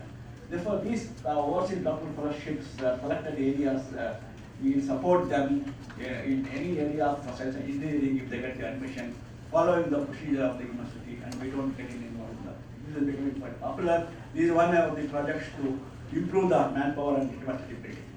On the same line, we also have created 200 postdoctoral fellowships, 50 per year for the next 4 years, where we provide $3,000 per month scholarship for Indian students who have just completed PhD in the last 2 years and finds a mentor anywhere in the world. Once you have a mentor, we support them with a $3,000 scholarship for a maximum period of 2 years. We also have lesson Bose Scholars program. We're sitting here, young children or undergraduates take up research for a short intern, 3 to 10 weeks, 10 weeks period. We support them. This is in collaboration with National Science Foundation. For Indian students who are coming to US, SERB will provide the travel costs and the National Science Foundation will provide the local costs here. Similarly, this is American students who are coming to India, National Science Foundation will support the $2,000 grant for the American students, and we support the local logistics there. And already there are about 50 students in US. I understand that 2 or 3 of them are already in this particular audience. So this is becoming again popular. And also I request all these young Khorana scholars and Bose scholars here to encourage your counterparts in US to visit, invite them to India and use this program for the opportunity. We also have this SCRB NSF GROW program, or the Graduate Student Program. Under this particular program, this is meant for only American students who would like to visit India up to anywhere from 3 to 6 months. National Science Foundation will support them with the travel grant, and we support them with the local hospitality under this particular program. These are the details of the Khorana and Bose program already. Aware of this. This is the detail of the GROW program, where American students who are doing PhD here would like to visit India for a short period of 3 to 6 months. National Science Foundation will support this because of the SCRB, and this program is implemented through the Indo-US forum over here. We have Women Scientist program, especially designed for women who are distinct. We have a different, for PhD scholars, we have a 23 lakh grant for 3 years with a salary component of 35,000. And for MSc scholars, we have 20 lakh research grant and a 20,000 rupees scholarship for the women scientists. Last year, we also have become a part of the famous PIRE program of National Science Foundation. Under this PIRE program, this is between NSF in US and SCRB in India. Only 12 countries participating in this particular program. Under this program, there will be a joint proposal from an Indian investigator and an American investigator, which will be peer reviewed by both the referees from both the countries. If the proposal survives peer review process, we will fund the Indian side will be funded by the SCRB, and the American side is funded by the NSF. And here you can get up to $5 million per year grant for a period of 5 years. This is a big money grant. The Indian professors, or if you're interested here, or you can find a partner and get this into the PIRE program, NSF SCRB PIRE initiative. We also give support to international travel for the PhD students and the young assistant professors to attend conferences and attend seminars under this particular program. The second part of my talk is opportunities for Indian scientists for research career in India. We have created many fellowships. As I said, this is the Inspired Faculty Fellowship. Under this particular scheme, we have created 1,000 fellowship per year. Under this particular scheme, the eligibility is you should have a PhD degree in basic science or engineering. The salary will be equivalent to an assistant professor salary in IITs, this is 80,000 rupees per month. In addition to that, we also give a research grant of 7 lakhs per year for 5 years. And this is an awardee can choose the place of work in India. The advantage here is that it is a win-win situation for both the awardee and the institution. Because the institution concerned will get somebody free for 5 years to work for them. And the awardee has a 5-year period to prove his worth, so that it's a win-win situation. At the end of 5 years, we expect that the institution concerned will absorb this particular faculty depending on the performance. Already we have about 600 plus people working in this particular scheme at various Indian institutions. We also have a Ramanujam Fellowship. This is specifically targeted to Indian postdocs who are doing postdoc outside the country. Under this particular scheme, again, the basic requirements the eligibility is basically the PhD degree in science and engineering and one or 2 years of postdoc experience outside India. The salary component here is about 85,000 rupees per month for a period of 5 years. We also give a research grant of 7 lakhs per year for 5 years. Again here, the awardee can choose the place of work in India, provided the institution agrees, and therefore you have 5 years time to prove, and you can, at the end of this, we will be able to absorb it. And I'm happy to inform you out of 350 Ramanujam fellows in the last 3 years, almost 75% have been already absorbed by the institution concerned. So this is basically to attract Indian postdocs to come back to India to take up positions for research. We also have a UGC faculty recharge program. This is done by the University Grants Commission. They have created several positions for the level of assistant professor, associate professor, and professor levels in science and engineering areas. Again, they have given initial appointment of 5 years, which can be extendable. Unlike in Ramanujam and Inspire, it's not extendable. Here, it is extendable because you have become the employee of the University Grants Commission, and you can choose the university. There are 300 universities which have signed MOU with UGC, and therefore you can choose the place of the university where you want to work. And already many people are taking on this position, and the details are available on this particular website here. This is the Roman Fellowship of Department of Biotechnology, especially targeted for the life scientists who are having a PhD or a MTech or equivalent degree in the life sciences area. Again, the conditions are similar. For a period of 5 years, salary of assistant professor in the research grant is available again for the period of 5 years. We also have several new institutions. So you can, there are a lot of people who are looking for faculty positions. You can do that by directly applying to the concerned institutions concerned. All of you are aware that the Indian Government of India has created now what is known as the Indian Institute of Science for Education and Research, ISER in short, for basic sciences. There are already 5 already in operation.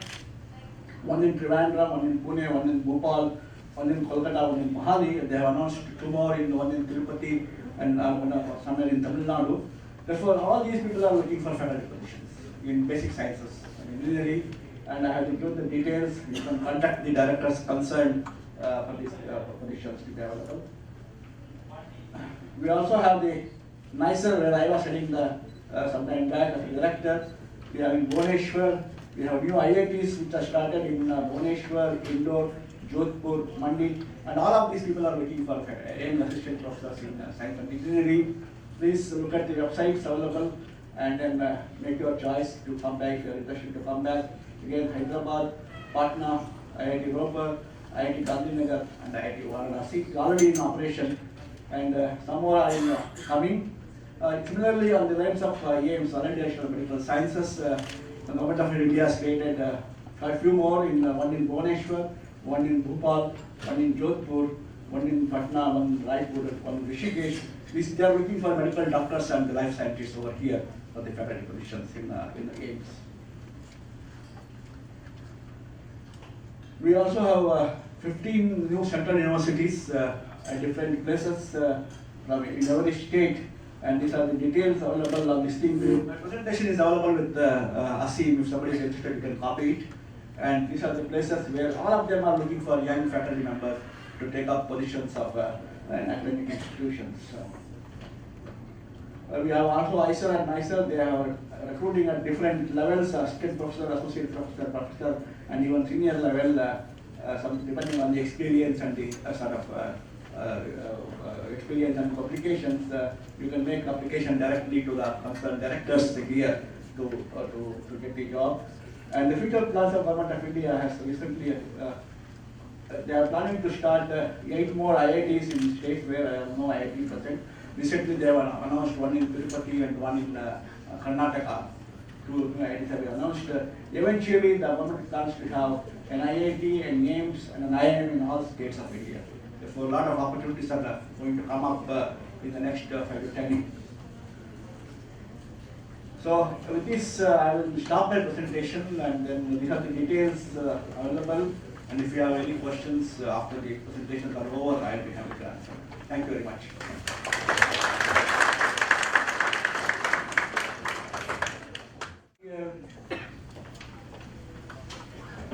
Now it's the turn of Professor Basam Shatashi to make a presentation.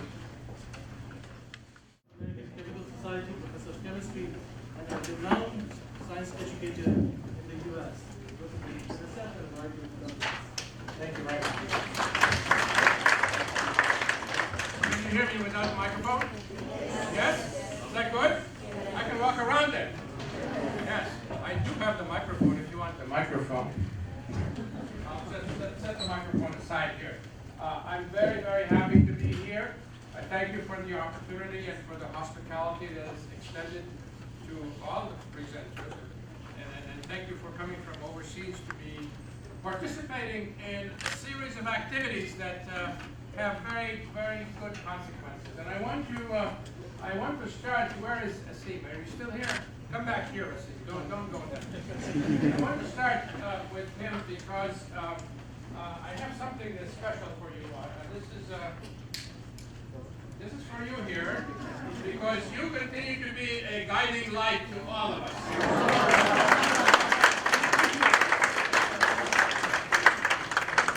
We have examples to my left here of a very noble tradition, but it is also a display of combustion reactions. And what Asim has, lift it up, Asim, where is it? Did you put it away? Put it away. We have a form of the release of light without the release of heat. That's what we call that chemiluminescence. That's chemiluminescence. And before the end of the day, Professor Ansari is going to share with you the details of the mechanisms of chemiluminescence, right? What I'd like to do this afternoon in the time allotted to me is to share some important convictions and some ideas that I like to have you think about the role of science in society and what the real expectations are, not only from people like me, but especially from you. So I need to use a little more technology here. This is the release of energy in the form of light also. But we can think about that. Let me see if I can do this. Now I have to push this here. Hey, it works. So my title is The Joy of Learning and the Joy of Sharing. We learn because we are curious. We ask questions. We want to know. Why is the sky blue? Why do the leaves change color in the fall? Why is it when the wind blows in a body of water, we see what we call whitecaps? And are the colors of the whitecaps related to the color of the stuff that floats up in the sky? How does the microwave oven work? We are full of questions. We ask questions. That's why we do research. That's what science is to understand the beautiful, complex world that we live in, the beautiful, complex chemical world that we live in. Because everything around us is made of chemicals, everything. Our own bodies are made of chemicals, the clothes that we wear are made of chemicals, the food that we eat is made of chemicals, the air that we breathe is made of chemicals, usually good chemicals, but not always good chemicals. The medicine that we take when we are sick is a mixture of chemicals. The drugs that some people very stupidly experiment with are chemicals. And that's why we need to learn about chemicals, their benefits, their hazards, the safe handling, so we get to enjoy the beautiful, complex chemical world that we live in. That is part of the joy of learning. It is not just a selfish approach on our part. It is for us to also share what we learn. Not only with fellow students, but also with communities where we live and where we belong. So I want to spend a few moments discussing with you the grand challenges to society and to scientists. Because I'd like us all to think about the joy of what we learn and how we can share that to address these grand challenges that face us. And the big challenge is how to help sustain Earth and its people in the face of population growth.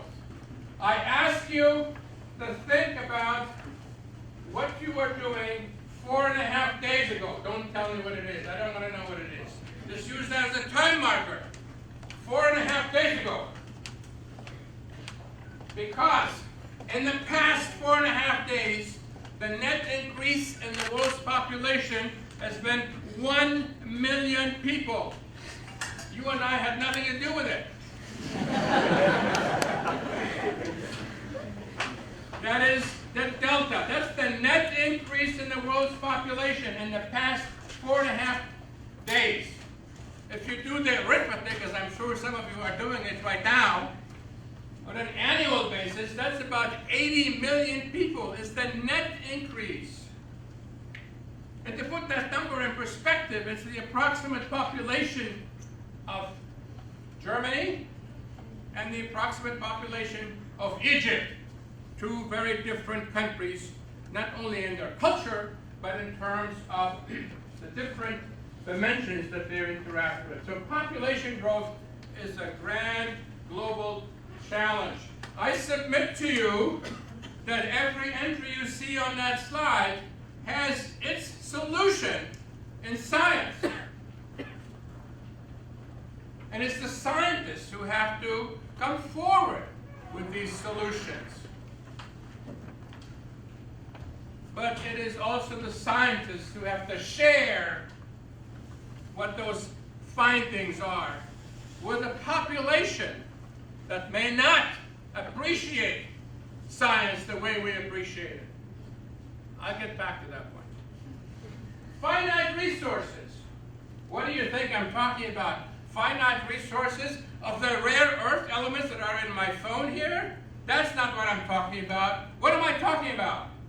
I'm talking about food. I'm talking about what is in this plastic bottle. I'm talking about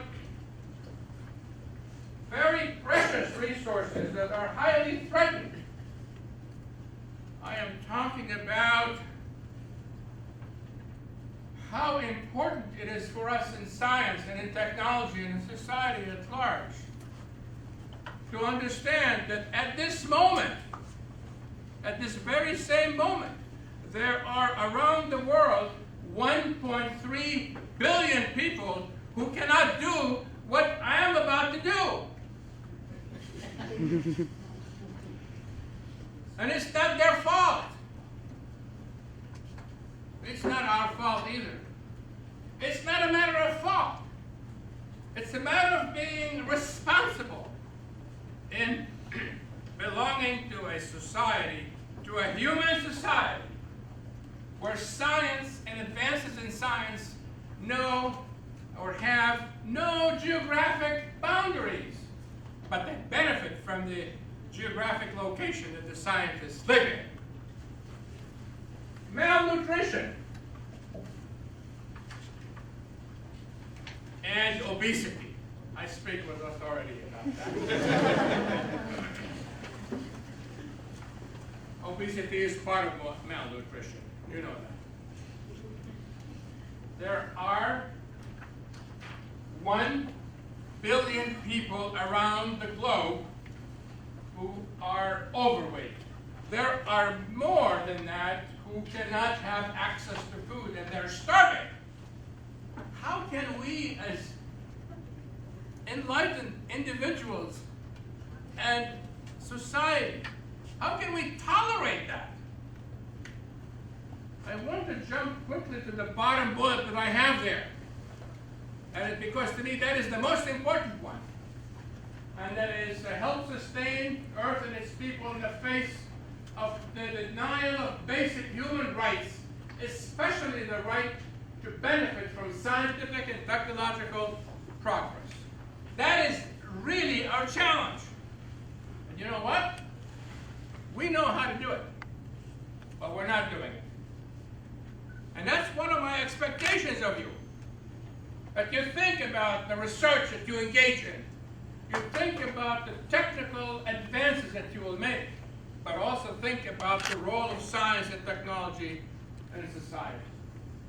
Malnutrition, I mentioned that already. There are 1 billion people who are overweight and 400 million who are obese. How can we, in this grand age of enlightenment that we live in, how can we tolerate having such huge differences in the quality of life around the planet? Spreading disease, deadly violence, war.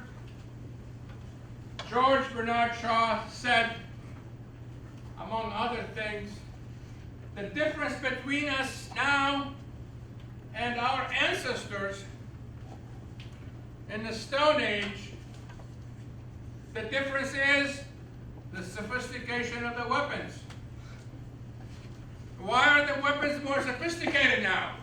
Because of advances in science and technology. So advances in science and technology can cause a great deal of benefit, but they also have other effects that we have to be concerned about. Climate change. I'll get to climate change in a moment, and I'll try to keep you on time. I promised everyone else. So here's the question I'd like to ask you, each one of you. What is the one thing that you can think of that differentiates society today from all previous society? What is the one thing you can think of that differentiates society today from society about 50 years ago when I and my parents and two younger sisters came from our native Lebanon to the United States? What's the one thing that differentiates society today from 100 years ago, or 500 years ago, or 1,000 years ago? This is not a rhetorical question. I would like to have some answers to it. Speak out. Don't raise your hand. Just speak out. Local village. Local village. Come on, speak out. Cheap energy. Mobile phones. Express yourself. Mobile phones. Look. Information. Each one of us can make a list of at least half a dozen entries, maybe 10 entries, maybe a dozen entries, from which then we can select the one thing that differentiates society today from all previous societies. In the interest of time here, I'm going to tell you what my answer is, okay? My answer is science and its twin technology. A long time ago, a very long time ago, our ancestors were very good at technology. They built cities, constructed canals, erected beautiful monuments. It was technology that drove progress in society. Invented the printing press. Used electricity before the electron was discovered. But now, it is science that drives technology. And it is those great adventures of the mind that result in advances in science and advances in technology that make us enjoy what we enjoy now in society around the globe. The Industrial Revolution has caused great advances in the quality of life. It has also caused other consequences. Because we know more now than we did back then. We know that if we burn fossil fuels, we can then use that energy to do all kinds of good things. We also know more about the products of those fossil fuels as we burn them. The electronic revolution is in its infancy. We're still crawling, not even crawling. I, I'm not the only one, say that the electronic revolution is going to be more profound than the industrial revolution. And you are going to be the scientists, the science teachers, the professors, the technologists, the mathematicians, who are going to not only make those advances in the electronic revolution era, but share the joy of the discoveries that you make with the general population. Society is in two sectors, the science-rich sector and the science-poor sector. Who's in the science-rich sector? Colleges and universities, parts of industry, the national laboratories and research centers. Who's in the science-poor sector? Congress. Everyone else. And the gap between those two sectors is widening at a very alarming rate to the detriment of both, including the Congress.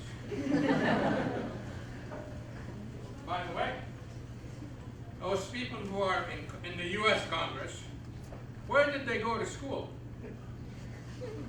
Were they imported from an outside planet?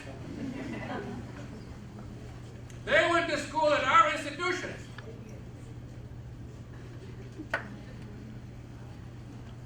And who is to be responsible for their behavior? Each one of them has to be responsible for their own behavior. We all are responsible for our own behavior. It's not their fault that they don't appreciate science as much as we do. You know what? It's our fault, because they went to our schools. This is the part that relates to the sharing I was mentioning before. We don't want everybody to be a scientist. If everybody wants to be a scientist, that's fine too. I distinguish between scientific competence or scientific expertise, which is what we all want to have in the science community, which is what all these programs that you just outlined for us are all about. I just differentiate between that and science literacy. Science literacy is the appreciation of science without a deep understanding of chemistry, physics, biology, or any of the other sciences. Let me give an analogy to make this point as clearly as possible as to why, what we are trying to do. We want people to go into science to become experts. We want them to be competent. We want them to use their competency to advance society. But we also need a supporting general public that appreciates what science is all about. This analogy comes from sports. As a classroom teacher, I know the danger of using analogies because the students remember the analogy but not the real thing they're talking about. But just as we have professional basketball players, football players, baseball players, etc., you can complete the list, we also have sports fans. And you know, without those sports fans, the entire professional sports enterprise would be nothing. You know that's not an exaggeration. So that's what we need. We need scientists and we need science fans. And if we want to make sure that those science fans are not simply sitting in the stands as passive spectators. Some of them might even show up on the playing field and enjoy what we do. But it is our awesome responsibility, it is our obligation that we reach to the general public. And there is no single general public. There are many publics out there. To share with them the joy of science and to develop a sense of appreciation so that when one of you in the future gives a talk like this, you don't get the same kind of response that you got over here about the U.S. Congress. That's a big challenge. Those people out there, they're as smart as we are. They just have a different attitude than we do. And that's what I want to say to you before I change slides here. Science literacy is an attitude. It's not just knowing the facts and knowing all the physical laws and biological systems and all the computer architecture and so on. That's not what it is. Science literacy is an attitude.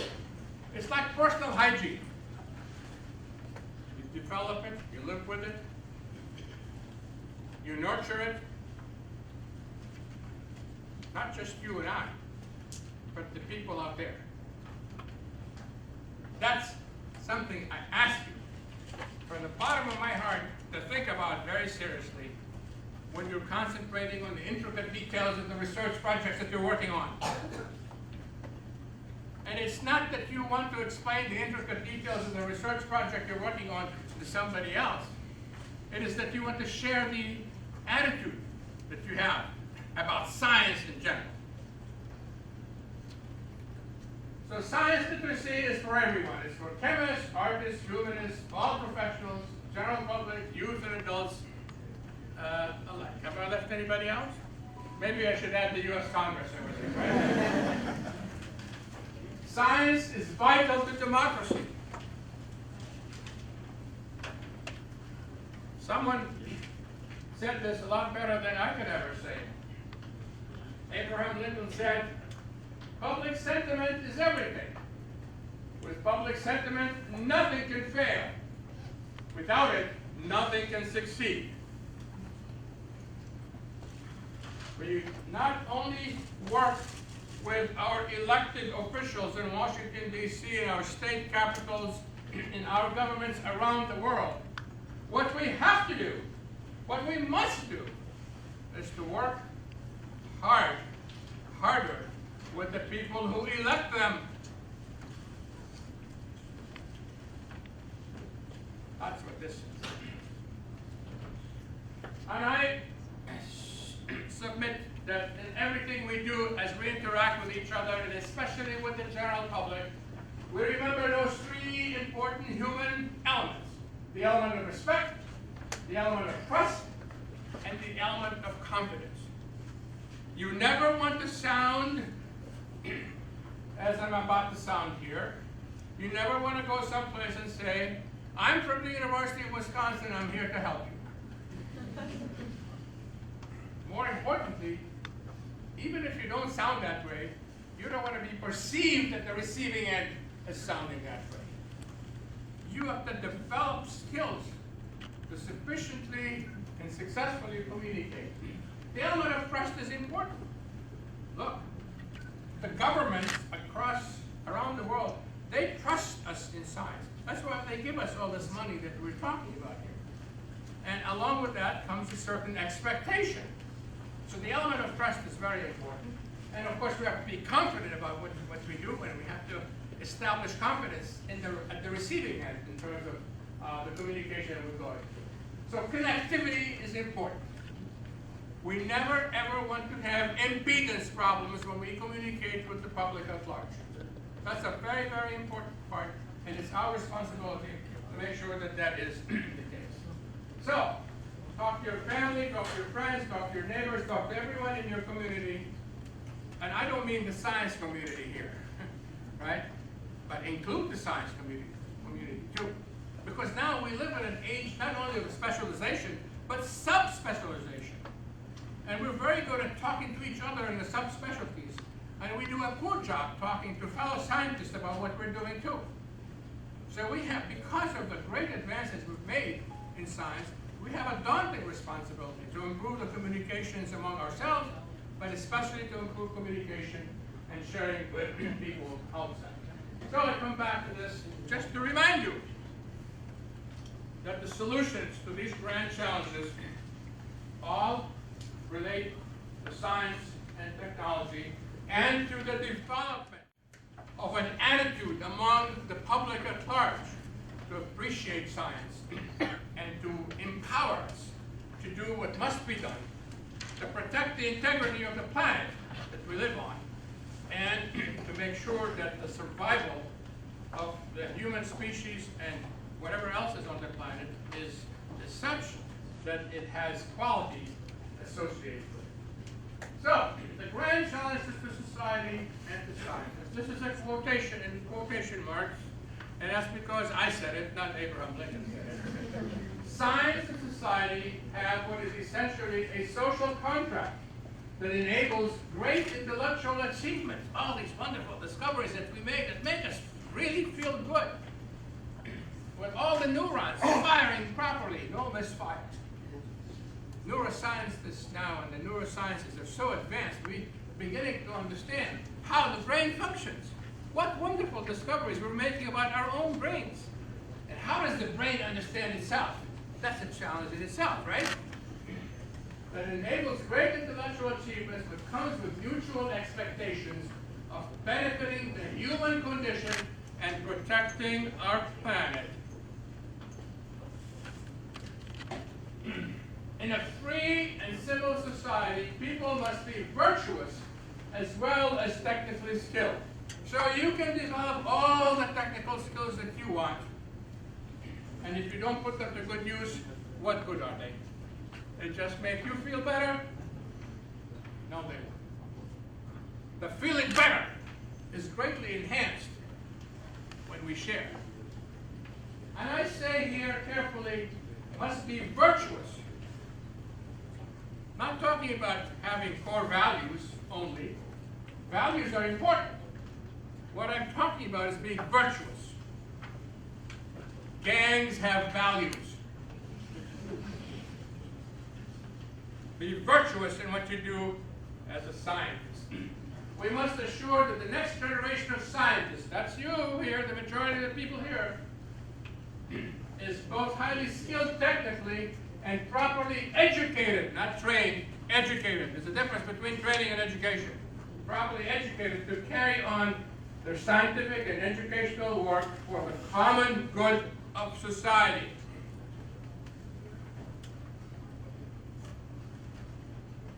Okay, that's enough preaching, right? But you get the idea?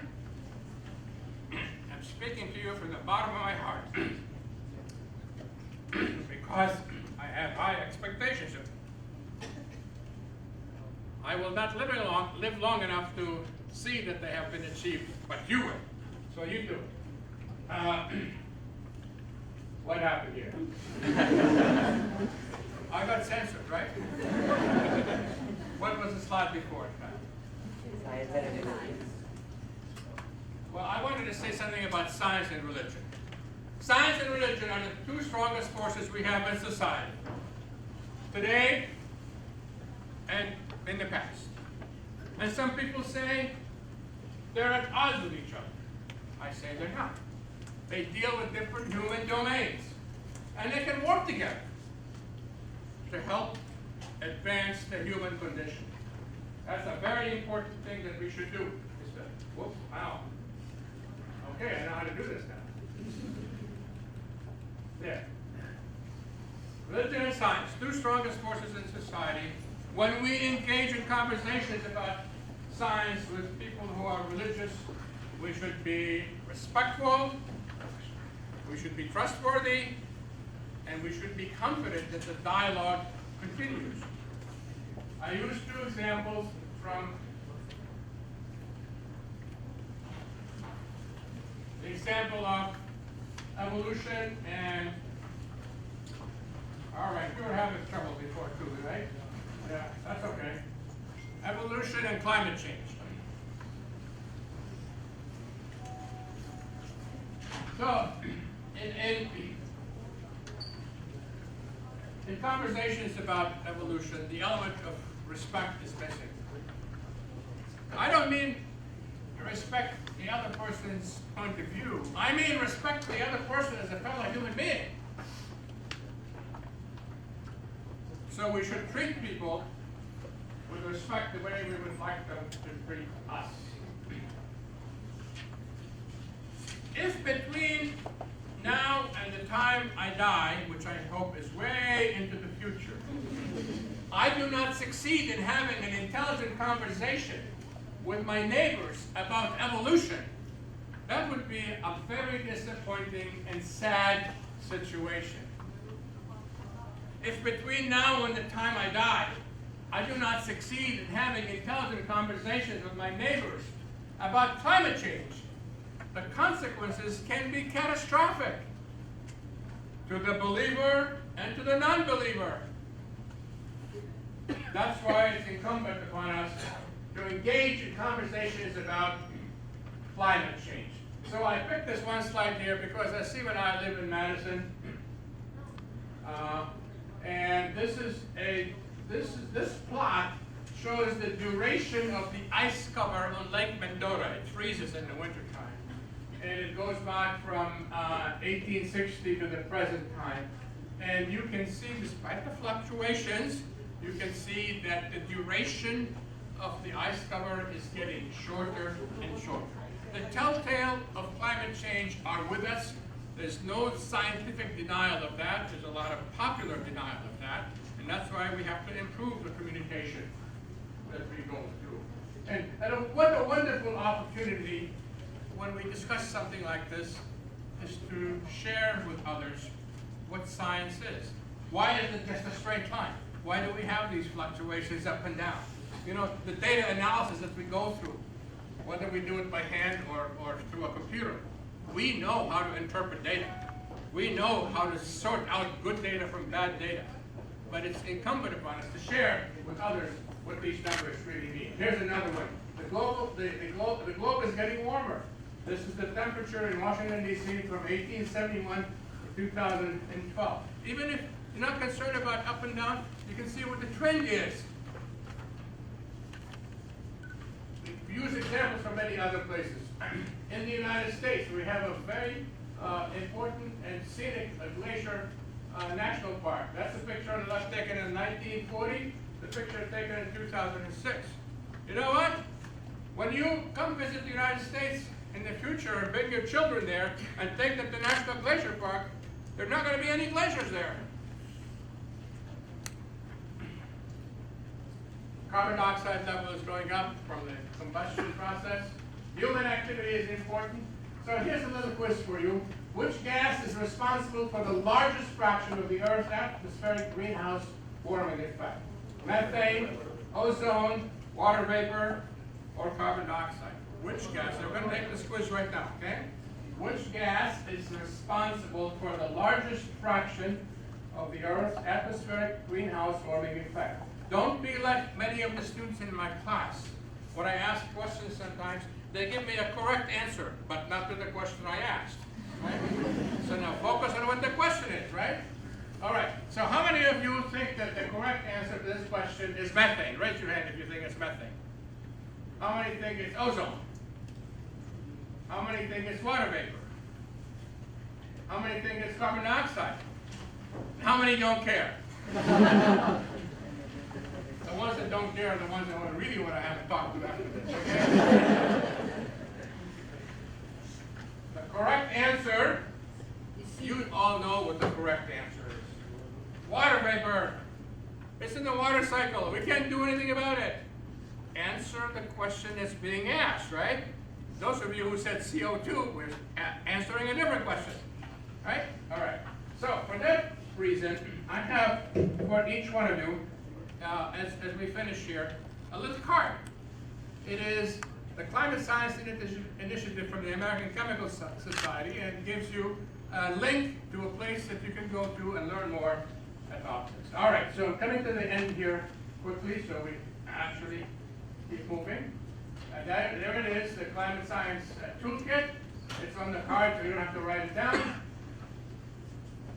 And so basically what I've been trying to share with you this afternoon is the importance of being a scientist citizen. A citizen in your local community, a citizen in your province, in your state, a citizen in your country, a citizen of the world. Citizenship is very, very important for scientists. A very famous scientist, those of you in the audience might recognize who this person is. Sherry Rowland did the research on the stratospheric ozone depletion.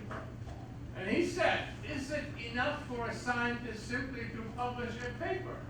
Isn't it the responsibility of scientists, if you believe that you have found something that can affect the environment, isn't it your responsibility to actually do something about it? Enough so that action actually takes place. If not us, who? If not now, when? What are we waiting for? We publish a paper and move on to some more research to publish another paper? Become a scientist citizen. Figure out how that works. Scientist citizenship is crucial to what we do. And here's a blank sheet, has no names on it, although I could put several names of scientists, you know. Well, you know why it's blank? Because I want to fill it with your names. I want to fill it with your names. And that's why I close by saying to you, enjoy what you do. Learn from what you do. Share with others the joy of science. And for each one in the audience here, I have a very special memento, which you will get.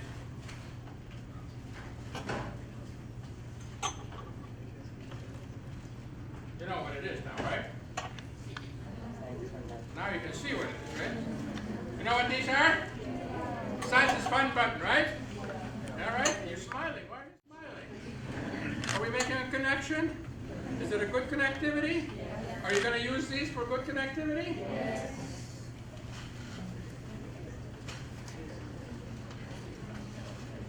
I'm glad to hear you say yes, and I thank you for that. And sir, as a gift to you, this is volume 5 of my chemical demonstration book series.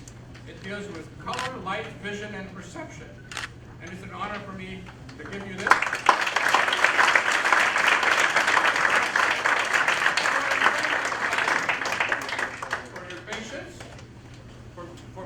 attention, for being engaged. I saw it on your faces. But I want to especially thank you for what you're going to be doing. That's the real thanks I'm going to give you. Thank you very much.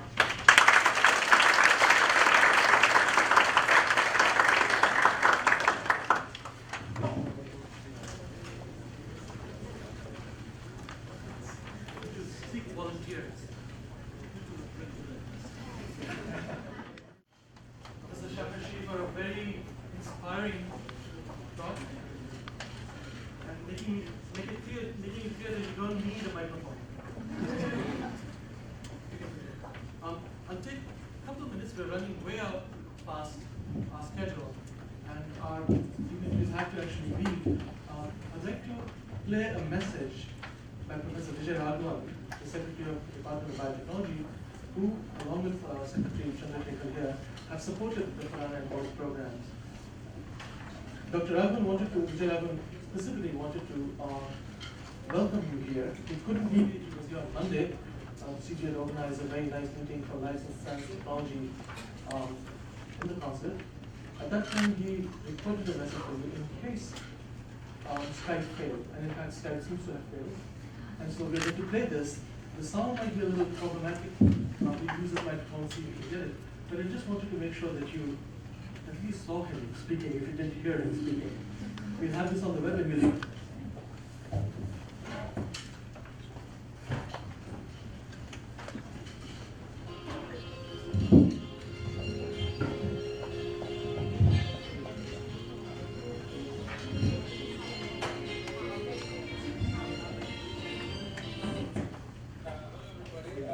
It's really a pleasure to see that the colleagues here, Asim Ansari and others, are organizing the Young Investigator meeting here, and also a meeting of the Bose and Khorana scholars. Both these are fantastic concepts which we need to extend if one has to interact, if India has to interact with the rest of the world and actually have science and technology applied for the benefit of the whole planet. The Young Investigator meeting, this concept has been actually tried in multiple locations, in Boston for some years now, in Europe a few times, and each year in India at different locations. And the idea is that we bring together young investigators, postdocs who are looking for positions in academia or industry to interact with mentors from industry and academia. And this usually results in a good matching between people and their interests and in terms of developing their career profiles. Early on, when these meetings started, people were skeptical about the value of such meetings. But they actually proved to be tremendously important, both in linking, as I said, people to job opportunities, but also with each other in a manner which develops a cohort which is really very valuable as years go by. Similarly, the Bose and Khorana scholars are people who come here for several weeks, up to about 10 weeks, and this program again links young Indian students with the best in academia and through that to entrepreneurship and innovation also. These programs expose and interact people with each other in a manner which few others have done in the recent past, and scaling up these programs will be a tremendous opportunity. It will also bring American students in contact with Indian students, and we hope that this program actually develops even more, and we hope we have a program by which we can get more and more American students also to come to India. Thank you very much, and all the best for a great meeting. National Academy of Sciences of India, a fellow of the Royal Society London, and an associate member of the ENTO. He has conferred the Padma Shri on January 26, 2000. Rajiv Sharma to present his organization and all the wonderful things that they're going to foster in the US interactions, programs, collaborations. Dr. Sharma is a mathematician by training. He got his PhD in Kanpur in mathematics, after which he went to join BSc. He's been involved in building many partnerships across various nations while he was at BSc. More recently, he came to IUSSTF as the executive director almost 3 years ago.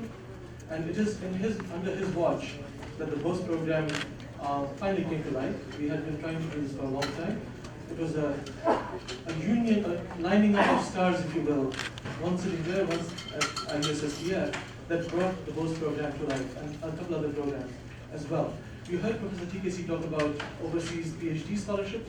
Yesterday we started a conversation that some of you Khorana scholars and Bose scholars sitting here, of the 100 of you here, perhaps there will be 10 open positions for you to get awarded one of these PhD fellowships.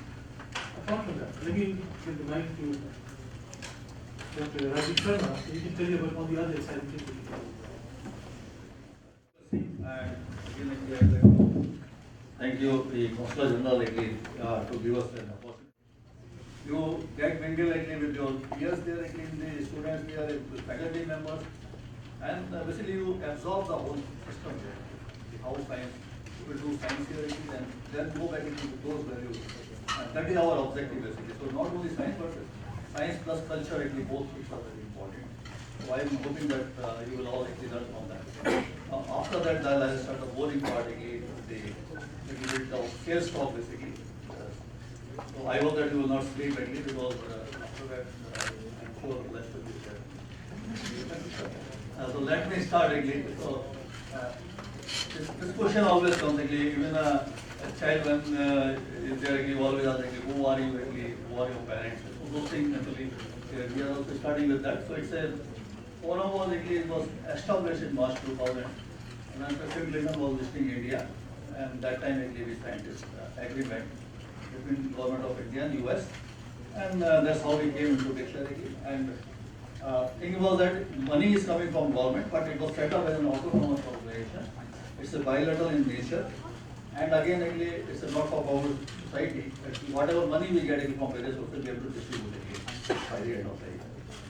And I'll basically tell you about many programs which we are running for promotion of science, technology and innovation, collaboration between India and US. This will be, I'm sure we have here young people postdocs are and we have even the younger people who have come from India, and some of them are going to India later on. For them, once you go back, what are the opportunities for you to maintain your linkages with US? That I'm going to talk about here. So this generally talks about our stakeholders. On one side, we have government. Naturally, they give us funding. That is very important to us to run our program. Then we have academia, which is the biggest beneficiary. But that is the reason why we are there because they provide us something to do. So we have to get always get what they want and then we try to build programs for that. And using that, we again try to get money from government. Industry was in fact a source of funding to us. But as I'll tell later on, they are also beneficiaries of several of our programs. So this in a nutshell talks about the ecosystem which we are working. Now here also you see putting that in 1 quarter we are having the funding which is very assured to us. Every year we get around in rupee 6 crore rupees comes to us, about 50 million rupees. Comes to us from the assured funding that government of India gives us and the US government gives us. Then the other part is paid by us, as I was mentioning earlier, that we develop several programs for our stakeholders. And then on that basis we approach various agencies to get money from them, and then we are running it. Now certainly money is coming one side and it goes to other side. So you see the one side we have networking events like workshops, joint centers and visitation programs we are supporting. Then we got one other endowment program which is for promotion of entrepreneurship and innovation. Then other extramural programs are there which also include the joint clean energy R&D program, which is again a mega scale program between India and US governments. I'll talk about it later. We have tried to categorize our programs in various categories. On top, you will see the workshop, training schools, and registration programs. We are using most of our core funding goes into that. Then we have joint virtual R&D network center. This is basically to provide more sort of long sustainable relationships between institutions. this, again, the top two programs I'll talk slightly later also, because we have a regular call for proposals which comes out every year for that. And then we have several fellowship and internship programs. Example are here, the SM Bose programs and Khorana programs, they are there. But then my job also has become easier because Chandrasekhar has talked about these programs when he was talking about. So maybe a little bit I will touch, but I'm not going to details. Then we have, as I mentioned, various innovation and entrepreneurship promotion programs. Then a special program we started for women actually. Again, we approached the Government of India, and there are actually fellowships now for women who pursue their career in STEM. So their fellowship to come to from 25 fellowships every year will be actually established by Government of India. In fact, they have already been taken, but still we have to announce it officially. But they can come to actually US from India on postdoctoral fellowships. Then we have two special programs that I mentioned earlier also. One is for supporting innovation in startups. The other one is jointly energy R&D programs. Now, this one actually is one of our major activities, where we support actually workshops which are of bilateral in nature, should be of sufficiently interest to both the sides, and we should get actually good groups who are applying for that. And we provide basically the support up to 110,000. Basically, total amount is up to $20,000 equivalent money. That comes to about 12 to 14 lakhs of rupees actually, in the current actually foreign exchange conversion. Now, this one was I was talking about basically the joint R&D network. This is actually one of our very successful programs, where actually long sustainable relationships are built up within the institution. The condition is that there should be two institutions from US, two from India. They have to come together, write a proposal on common theme. And once selected, we will provide mobility grant to them. That is, one faculty and one student from each institute can visit the other country. Here again, we have a top limit, upper limit of about 50 lakh rupees actually, or 80K USD. See whatever that comes into. Now, I'll say right now we are having 51 such joint centers running on. In fact, about 1 month back, we have a multi workshop to review the progress of these joint centers, and most of them were scored actually A and A plus category. So, in fact, we have also brought out a compendium which is available on. Then the accommodation is provided by the university directly, and we have tie-up about 17 premier institutions in India, which are IITs and IISc. They host actually our students. Yeah. And all of them are in the metropolitan cities. That we take care of because of the safety and other features. And this year we have already got 25 applications. Perhaps if we get more, we can easily accommodate them. Then the special program was already mentioned by Professor Chandrasekhar about the NS7 SCRB Grow program, which we actually helped in administering this program. Difference between this one and RISE is this: while RISE is up to 3 months, this one covers actually 3 months to 12 months program. And the students are nominated by NSF. That's the difference. So we would like to actually more and more US students to come to India under these programs to us. Now, there are also several special fellowships. Two you already know, SCRB postdoctoral and SCRB doctoral fellowships. I would like to mention these three in green. These are clean energy programs. One in the area of solar energy, other is in the area of biofuels, and third one is in the area of energy efficient buildings. So here we provide 5 to 7 postdoc fellowships for Indian scientists to come to US in each category, and 5 to 7 doctoral fellowships. So that is supported by the Government of India. And as I mentioned, one fellowship for women scientists we are having here. So 25 fellowships will be given under this program. Here is just the numbers. You can see the number of activities which we have till now supported. So you will see 300 workshops we have supported, 51 joint centers, and we have 39 actually training schools. So we have directly supported actually more than 13,000 Indian and US scientists they visit actually to each other's country. And if you actually multiply by 10, because naturally actually whenever you are going actually you are always interacting at least with 10 more scientists there. So this number can easily actually comes to 130,000 or so. This one is actually a very focused program, and some people I think they are interested in entrepreneurship and startups. So this is a special program actually again started 3 years back by government of India and government of US, where funding is given to startups. Okay. So this also actually when the time Secretary Clinton was visiting India, this agreement was signed, and then objective was to actually create the whole actually ecosystem basically, and then strengthen the ties in the area of innovation and entrepreneurship between India and US. So we are actually the administrating agency for this, and funding, as I mentioned, comes both from government of India and US. So here actually we have around $2 million every year available to us actually for distribution and this program.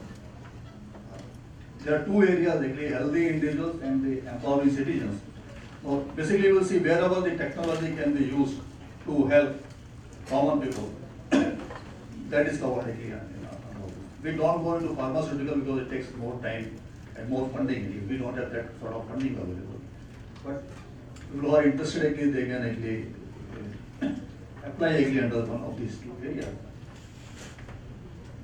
Now you see the eligibility criteria, all combination is there actually. Essentially there should be a team actually, one from India and one from US. Anyone can be actually an individual or a startup or a company, or even getting the award they can establish a company.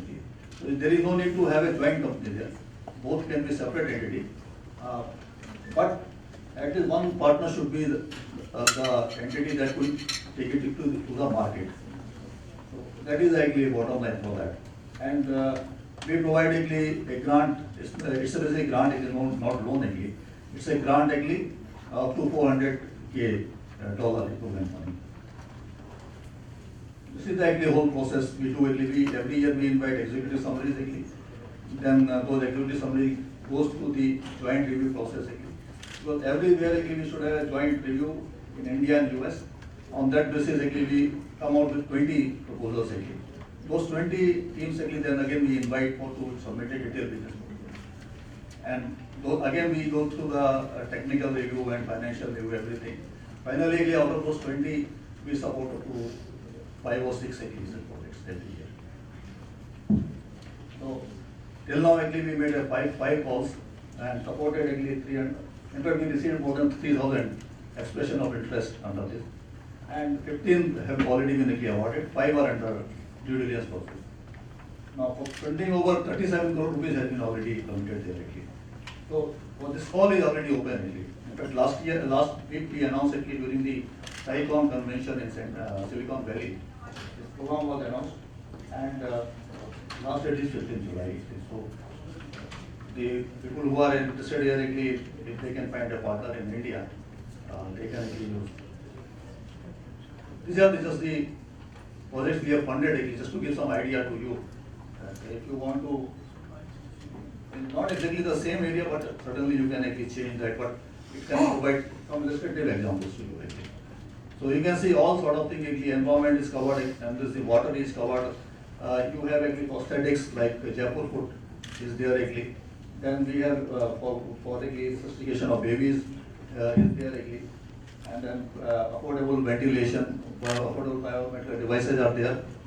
So all details are actually available on our website. Well, request it can be seen actually from there. With this actually I like to close here, and again actually all the best wishes to our scholars here actually. Do your best, do science, and but also have fun actually. So that will have fun for science. Thank you.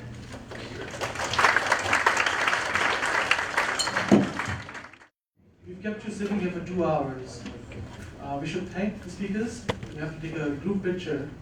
While we do that, you have about 5 minutes. Ravnik have promised me that they will outdo Plaza. So do not go away, and I don't think you can, because I think we have the transportation, right? But do come back in about 5 minutes. Please take a break, formulate your questions, we'll take a photograph and come back. Sharing the joy of science is one of our most important responsibilities. We do science because we like it. We do it because we want to benefit humanity. It's very, very important. Engage in scientific research because we are curious, but we also want to use the results of our research to help humanity. It's very, very important that we do what we do it properly, do it safely, benefit, of course, and science is fun, as my button shows here. It's fun in the best sense of the word.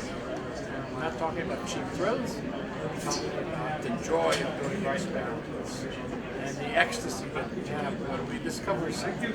And when we share that, all of this is extremely important. And my message to the young people is to enjoy doing scientific experiments, doing them safely. And you can visit my website, scifun.org, SCIFUN.org. You can download experiments, you can do it home safely. And browse around.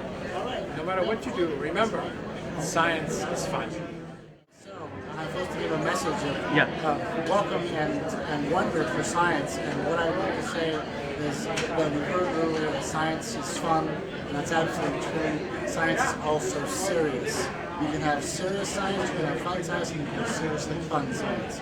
So find what you love, do something passionate about it, and go out and change the world. I'm Chris Johnson. I'm from the University of Wisconsin, and I am part of the Bose Scholars Program. I'm heading to India, and I'm doing it because science matters, and to make good science happen, it has to be done in collaborations. I'm going to Khorana and Khorana at the National Dairy Research Center for India. I work on dairy microbiology, so I'm for my master's research here in the United States, I've been working on a technology that would help alleviate vitamin A deficiency through fermented dairy products. And India is a perfect place for this kind of technology because of lots of dairy consumption, and in parts of the country there's issues with vitamin A deficiency. So I'm hoping to develop some connections to help implement this technology and make the world a better place.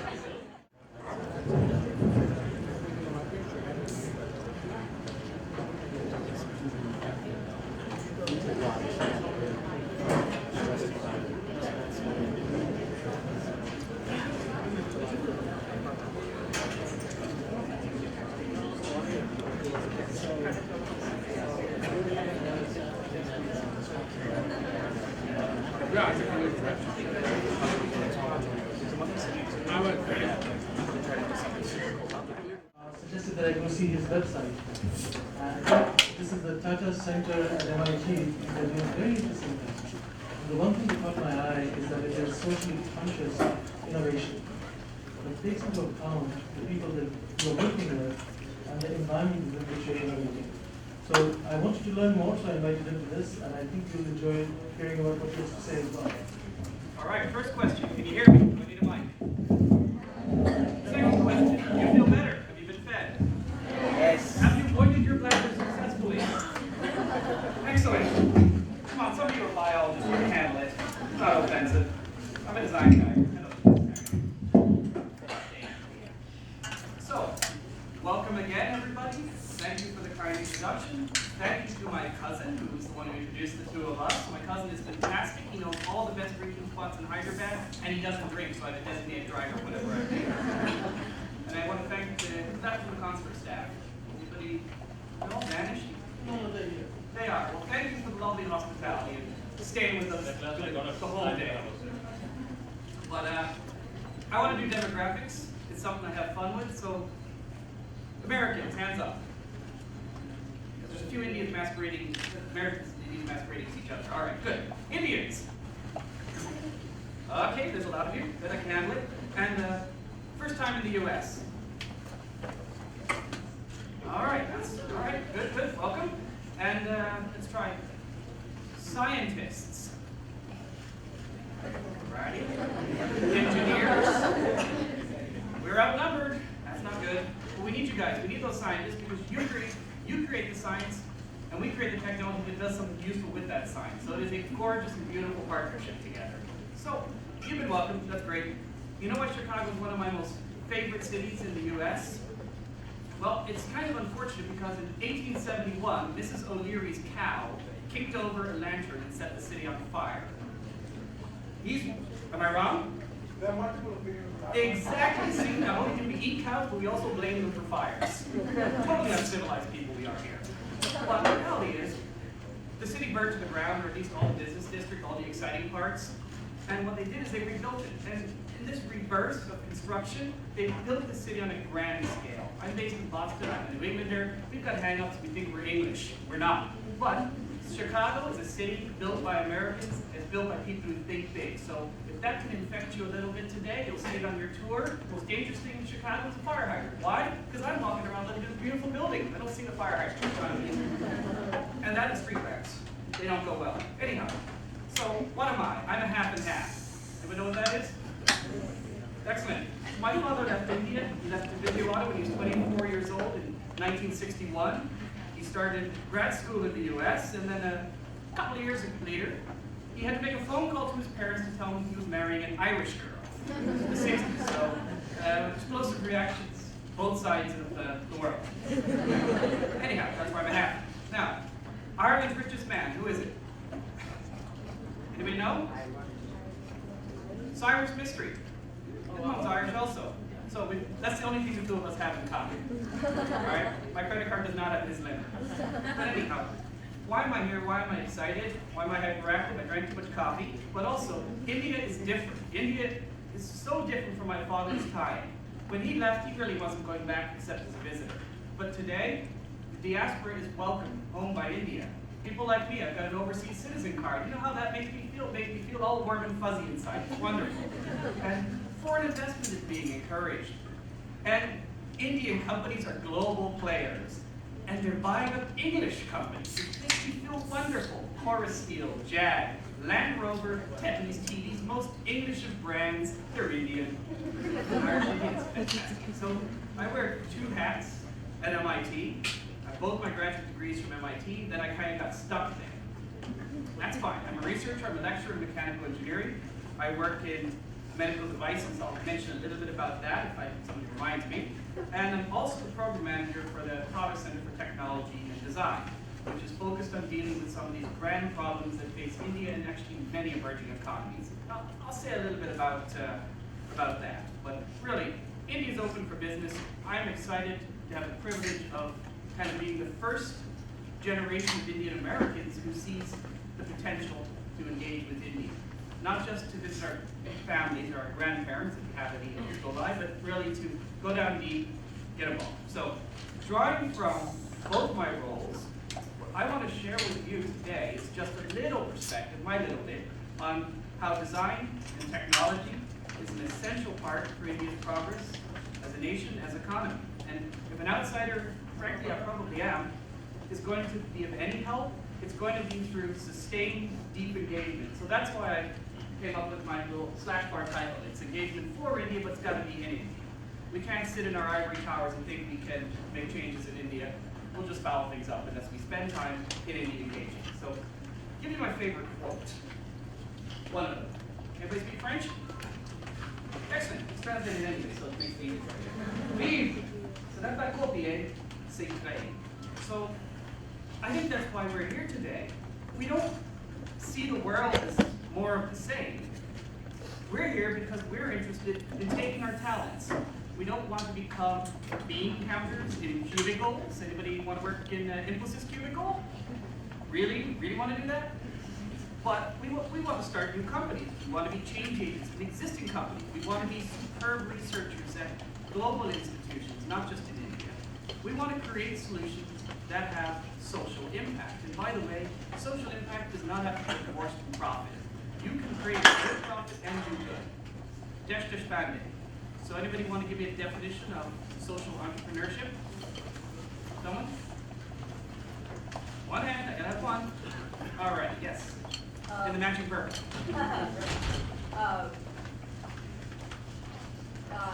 Trying to create cost-effective solutions that are sustainable and will last for society.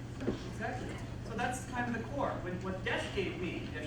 once. He said, it's really about bringing conscience to the big business and extremely good business standards sitting on top, but it doesn't say anything about whether it's for profit or not. So that's one of my favorite quotes. Other favorite quote that I can share with you is this one. Some of you probably got stuck in Catholic school. I know I did. St. Francis of Assisi. He who works with his hands is a laborer. He who works with his hands and his head is going to be a craftsman. And he who works with his hands, his head, and his heart, that person is an artist. We're artists. We're here because we care. That's what makes the difference. We don't want to just crank away at it. So we ask, what can we bring to India as researchers, designers, craftsmen, and artists? That's our mission. And hopefully some of your time here will help you become even more productive artists when you go home. And those of you who are Americans, should still be a good experience being part of this program. And your engagement with India is going to give you a unique perspective on the world. So it's bilateral. So anybody want to talk about buzzwords? Innovation. I like buzzwords and I like making fun of them. But everybody's heard that bandied about. Innovation is not something magical. It's not something you get when you go on a whiteboard and just start randomly scrawling ideas. It's about bloody hard work, coupled with the ability to execute. So that's what makes us different. You read the tabloids, they spew all sorts of ideas. Lose fat, how to lose 5 pounds in 10 days, something like that. Yeah, those are all good ideas, not going to happen. We're executors. There are very few of us really who have the wherewithal to actually capitalize upon those good ideas, those technologies, put them together, execute well, you get innovation. So let me show you some fantastic examples of innovation in India. We have even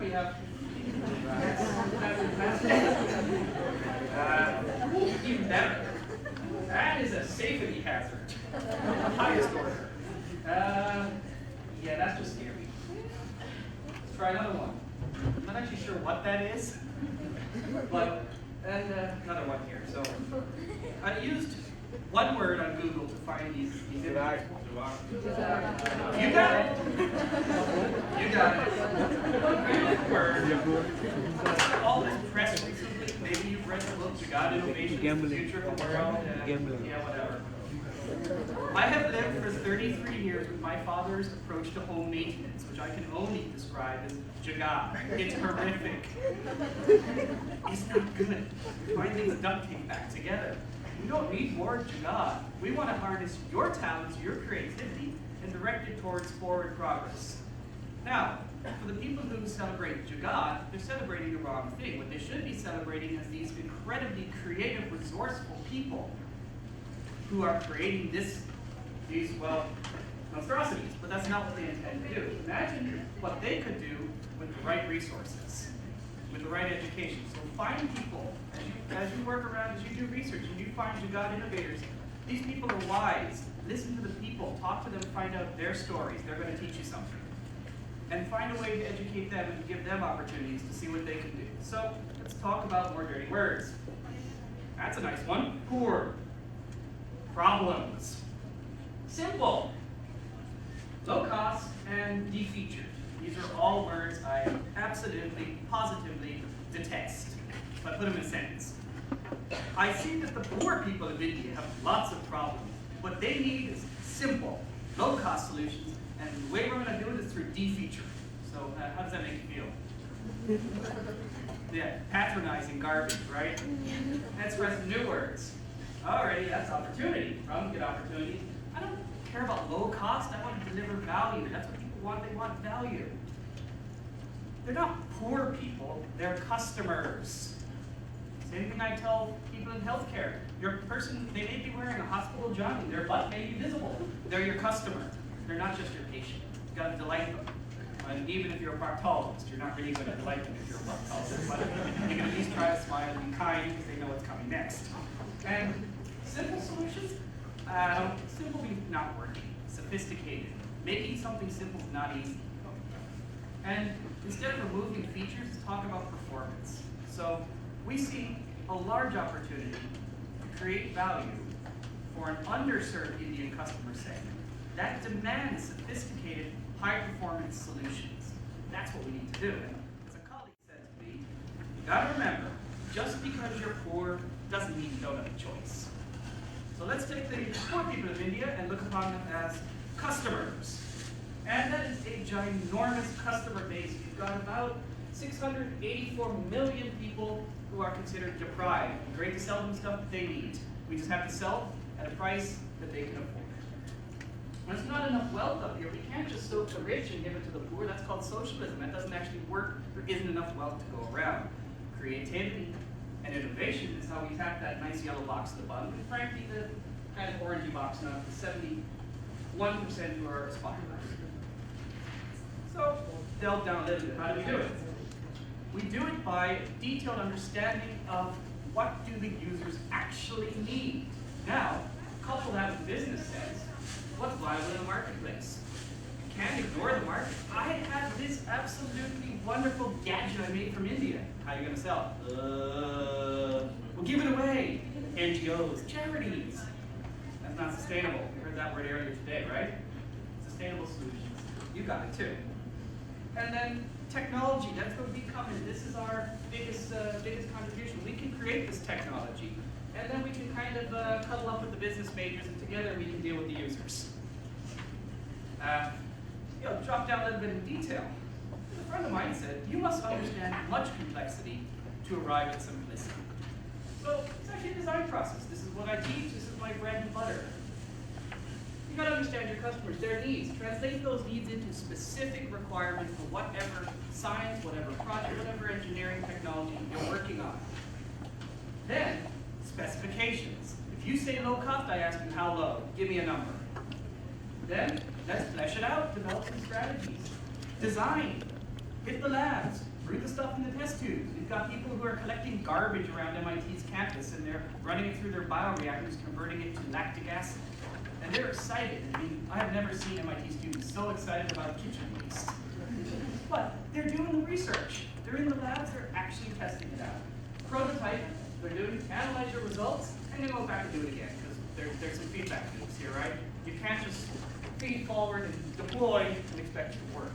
And of course, at the same time, get your business friends. Remember, we all make fun of business majors. They're actually useful. They make us money. We make them money. Remind them of that too. Can't sell hot air. Well, actually, you can if you're an air conditioner. If you're, well, not me. They don't want hot air. They want cool air most of the time. Huge opportunity in cooling, by the way. How are you gonna? What's your business model? How are you gonna sell it? Now, if you've heard of the midday meal program, that runs like a business. The only difference between that and a for-profit business is their expenditures don't equal the amount they're paid, so they rely upon donations. But it's all on the balance sheet, because if at some point it comes to pass that schools can pay for the food, they're able to flip right into a for-profit food services corporation. They're a food services corporation. They're not a charity. They're just doing some fantastic work. And are you going to distribute it? You've heard about maybe the Tiffin men, I think they're called? Double. Sorry, yes. I butchered that terribly. But in any case, they've got an amazing distribution network. Let's learn how stuff really gets distributed in the various economies, places where we want to work. And then tap those distribution networks.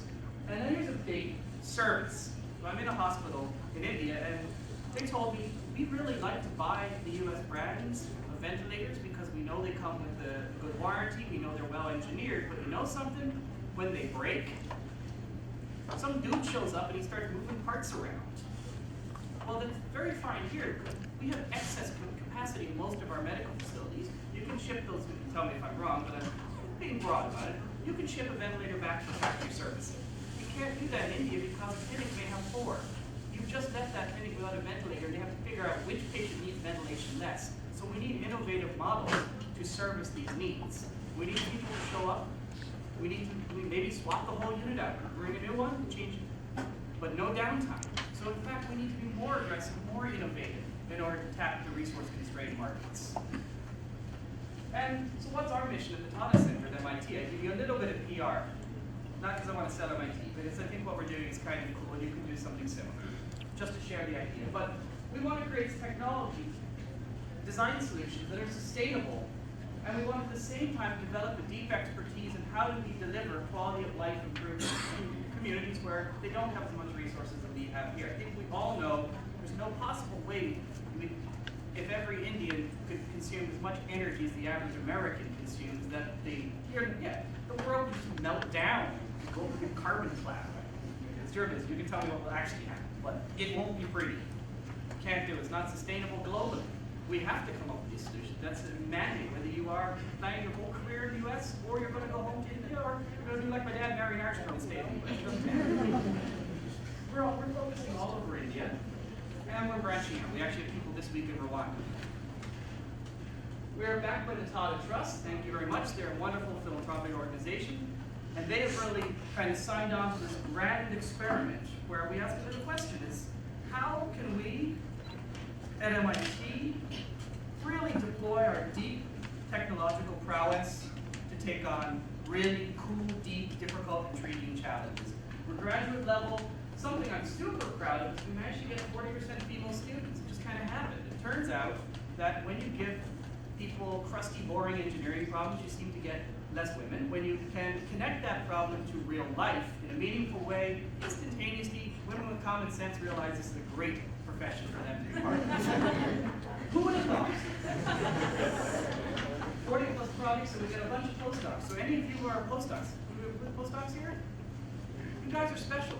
You're getting really cool training as postdocs because you're not only improving your research and your science, but you're learning how to mentor, you're learning how to manage. And this should really be a boost for your career. So look upon the postdoc as not something you have to do to get a job. Look upon it as really cool career development training. And get some students, mentor them. Nothing is more fun in the world than what I'll be doing in a week and a half time. I'll be hugging a bunch of students and watching, and they'll be telling me where they're going to take really cool jobs. So academia is a good place to be. And we've launched a sister center in Bombay. And I want to introduce at IATB. I want to introduce some of our students because ever seen a dry presentation where someone takes credit for their students' work? These are people who do the actual work. We're visiting the Dharavi slum in Bombay. Anybody been through that? Dharavi. Yeah. So it was an eye-opener. These are the combined fellows from our sister center and ours. It was an eye-opener for everybody. And not that families live on dollars per day, not that the conditions were unsanitary. That's not what struck people. What struck people was the vibrancy of life, the amount of economic activity that is actually going on in this area. We cannot dismiss the slums. Now, someone pointed out to me very proudly and said, we're going to build these really big buildings, we're going to take the slum dwellers, we're going to stack them in the buildings, put them vertical. I just started shaking my head. I'm not going to work. What you are actually talking about doing is destroying communities. You can't take these nice little neighborhoods and stack them. It's not going to work. So anything we do shouldn't be top down. It's got to be organic, deep engagement there. That's why I learned about the plastic bucket cycle. I always wondered where those multicolored plastic buckets came from in India, because we don't have those brightly colored ones here. Apparently, when they break down, they go to Dharavi, they're taken apart, melted, turned into pellets, and made into new plastic buckets. That was incredible. We were watching labor-intensive, but essentially extremely efficient recycling operation. There's something to be learned there. Don't worry, we're rocking along here. What's our sister center up to? Same thing as us. I think their experiment is a little bit different. We actually took them, when they visited Boston, we decided we'd show them the best of Boston. We took them on a bus tour of Boston. Then we took them to the sewage treatment plant. You know, we got to show you what comes out the other end of our city. It's educational. I enjoyed it too. But they're building their own fabrication space. They've realized that getting your two hands dirty, building and testing it yourself, that's the way to go. That's what's going to get you excited in life. And that's actually what's going to forward your research. So if any of you are at a U.S. university and you have an experience to make something, break something, do it. Go take a hobby shop class. Mess around, go find the metal shop. If you've always wondered, can I fix this? Bring it to lab, find some colleagues in the mechanical engineering department, find some electricals, have fun, broaden your experiences. And I think their experiment is really, can they develop a curriculum, world-class research projects focused on Indian needs, rather than trying to do kind of more esoteric academic research, but really practical but rigorous work. And I think both our centers, your program, your research is unimportant. What is important is you. The most exciting and interesting product that's going to come out of any of these types of initiatives are the people. It's going to be an international community which sees opportunity where others see deprivation, and that will seize upon that opportunity with technical sophistication, driving innovation to take the country forward. And a few more points on that. For those of you who are Indian, you're a young country. This is what makes India so special. It's a vibrant, young, thriving democracy with tons of opportunity. It's not the India my father left.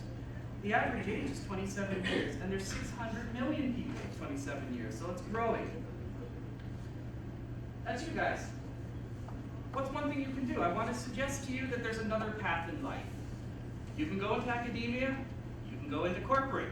You can also do it for yourself. Have you heard the song, I Did It My Way? I won't sing it, that'll clear the room.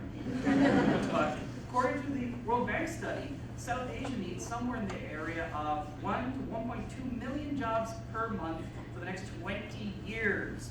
If they do not create these jobs, what happens when young people don't have jobs? They create more young people and they get in trouble. Jobs, that's all. So one of the absolute most powerful forces in this world for economic growth is entrepreneurship. 1 out of 3 immigrant-started businesses in the United States are started by Indians. Go Team India.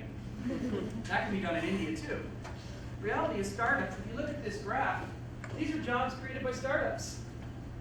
These are jobs created by older companies. Most of those are in the negative range. Companies aren't flexible. If you want to try something new, especially in my space, medical, you've got to start it up, de-risk it, prove it, and then you will be acquired, or you can run it. If you are acquired, you'll be very wealthy. You can buy yourself a nice Jag. Finally, so I want to suggest, just put that thought in your heads that you can be part of that entrepreneurial vanguard in India. One piece of advice, do it. What more can I say? People who talk about innovation, like me, we never actually get around to doing it. So get off your butts. Give you a case study. Maybe we'll wrap it up. How are we for time? Okay, cool. So everybody's familiar with Gillette? Gillette's world shaving headquarters is located in Boston. They made this amazing discovery. We got fur. Big market. So they went to their whiteboards and they came up with 3 astounding functional requirements. We should remove that fur. We should do it if we have to shave daily, and it's got to be cheap. This is King Camp Gillette's ginormous corporation, its super intelligent R&D division, business division. This is it. So they said, what can we do? Aha! We have a 1977 product that no one will buy in the US. We can sell that to India. But we're going to innovate. We'll add 2 little push bars that remove hair from the blade so it doesn't clog like it used to. So we're brilliant. They sent it to MIT. The MIT Indian student community said, this is absolutely fantastic. What do you think happened? Anybody? What? Did it work?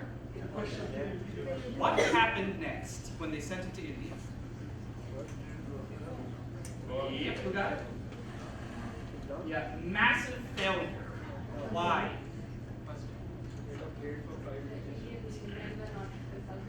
Exactly. Talk to Indian men in India if you want to design products.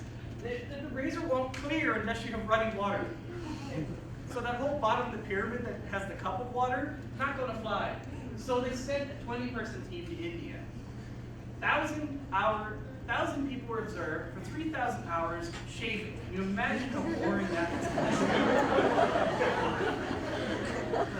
That, for me, was a big aha, said Alberto Calval, vice president of Gillette. I had never seen people shaving like that. Yeah, he hadn't. He didn't go to India. That's what it looks like. Out in the streets, it's crowded, there's no electricity, it's early in the morning. It takes 5 to 7, it takes sometimes 30 minutes for a man to shave who doesn't have great conditions. I can whip that thing out in 5 minutes. Well, with some damage, maybe 7 if I'm careful. But the biggest thing that concerned me was cutting. So the functional requirements that actually existed were affordability, safety, and ease of use. What's missing? Who's got it? Closeness? Yep, doesn't matter. shaving daily. Doesn't need to be super close, but it's gotta be safe. And this is their success. The Gillette Guard. Anybody use one? It's past its date a little bit. I bought a bunch. You can still buy them. They're cheap. In fact, there's 4 parts versus 25 of the nearest competitor. So they didn't make that de-featured design, which they came up with in the 1970s. Didn't work. And did some incredible design innovation to create this razor. That is lightweight, low cost, fundamentally low cost because it was designed that way. Feels great in the hand, doesn't cut, costs peanuts, and took 50% of the market share in its day. Brilliant. So that's real innovation. You guys can do it too. What are we up to? We're working in prosthetics, we're working in water, energy, agriculture, waste, well, pile of things. The real point is, you need scientists, you need engineers. Stuff's not simple. Anybody can make a cheap, barely functional prosthetic. Jaipur Foot has been turning out some really nice rubber feet for a very long period of time. The problem is they don't perform with the right spring back that a much more advanced foot would have. So the basic idea of this research is, can we, with better production technologies, create a mass-produced injectional moldable foot that still has great spring back but meets the durability that Jaipur Foot was able to achieve. Turns out we're having a huge amount of trouble making it durable. We can get the performance, not the durability. So we've got to work with it. Same thing with the knee here. Designed, you've seen super advanced robotic knees. Some of them, that's actually coming out of the BQ Harris lab at MIT, it's the biomechatronics lab. Those are incredibly expensive. There's no possible way they could be sold. Can you replicate that with purely mechanical components? Maybe. Jury's still out. So that's the kind of projects we're working on. I'll show you maybe one more. This is my buddy Khorana Jain. I take him to the farm periodically. I picked him up at 5 a.m. He drove to a farm to collect milk. And it turns out cows like him, because as we're driving back from the farm, this is near my house, Khorana, what happened?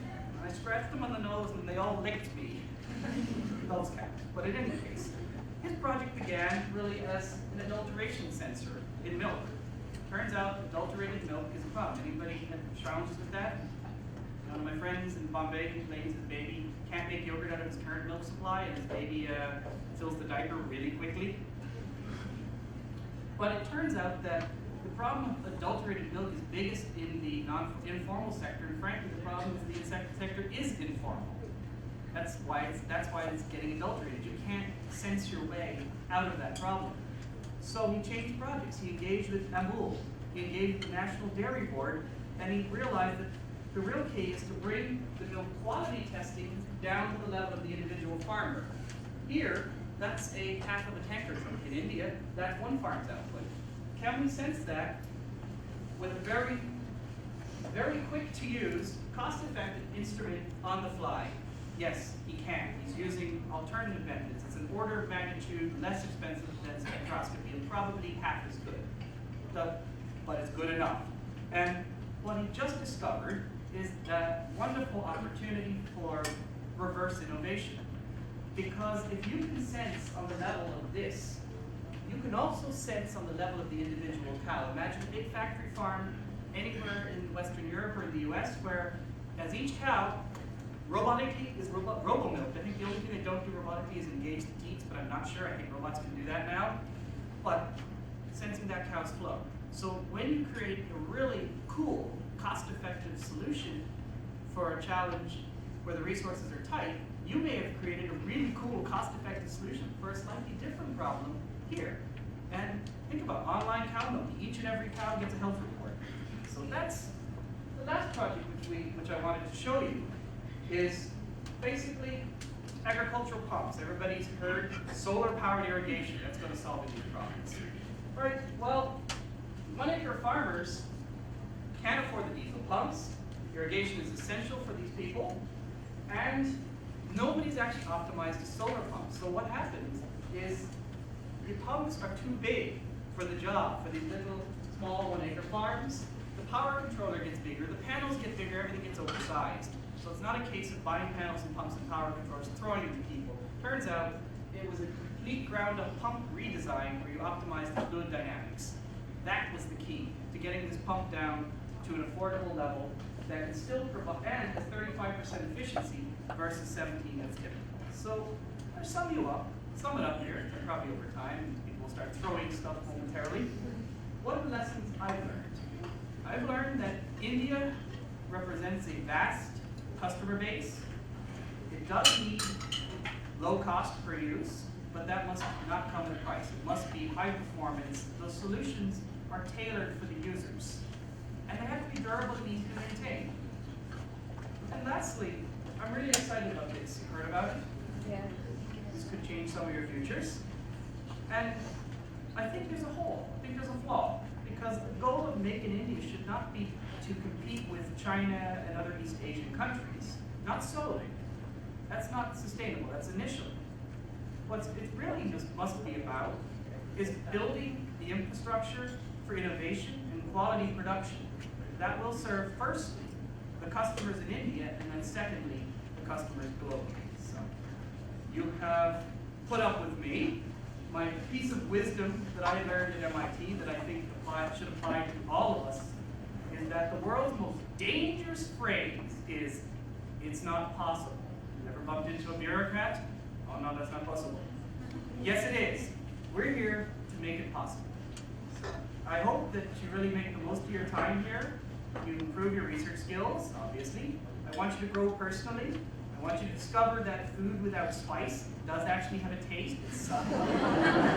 It's there. Look for it. Are you here for July 4th? Yeah. Each and every single one of you needs to get invited to somebody's house for July 4th.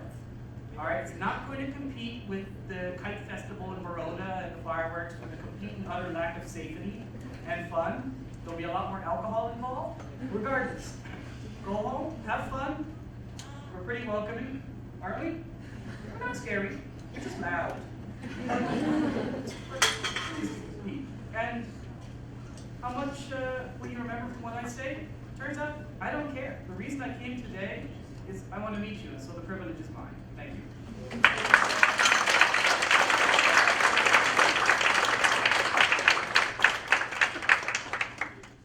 Stands between you and everything else. And Dr. Salary promised that somehow, between myself and Dr. Banvara, we would do better than Dr. Chakishi, and I think that's impossible because science is fun. I have the buttons. Now, I'm going to make you very, very happy. But first, I'm going to apologize. I'm not Indian. I didn't marry an Indian.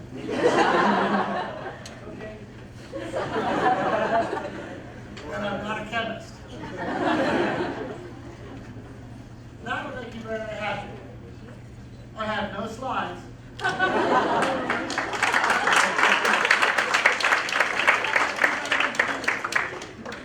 And I'm going to talk for less than 5 minutes. So clap. Thank you. I am a very difficult, horrible, tenacious person. I am in charge of our international recruiting and admissions at our university, and my bio is and how did I come to know and love the quality of Indian students?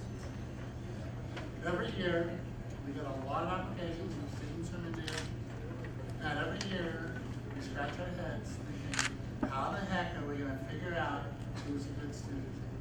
We can rely on our faculty who graduated from IIT or ICER or some other name in India that I have no idea about. We can look at your scores and, oh my God, your quantitatives are high, your verbals are low, and we don't get it all.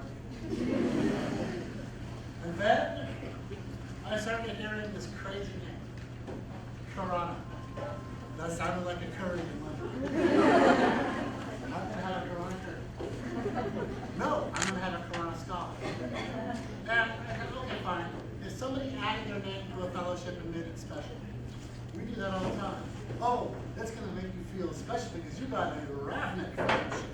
It doesn't mean anything. Everybody got the fellowship. Yours is special because it has to be fellowship. And then the next year, I got a couple more, and a couple more. And I go, this is really nuts because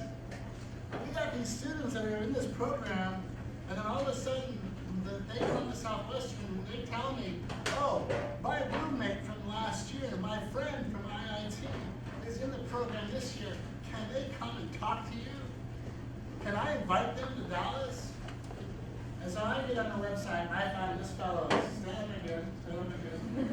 find his email, and I send him an email saying, how do I get involved? Because why do I waste my time reading 1,000 admission applications when I can find the Khorana scholars and know they're going to come to my university and totally kick ass in the lab?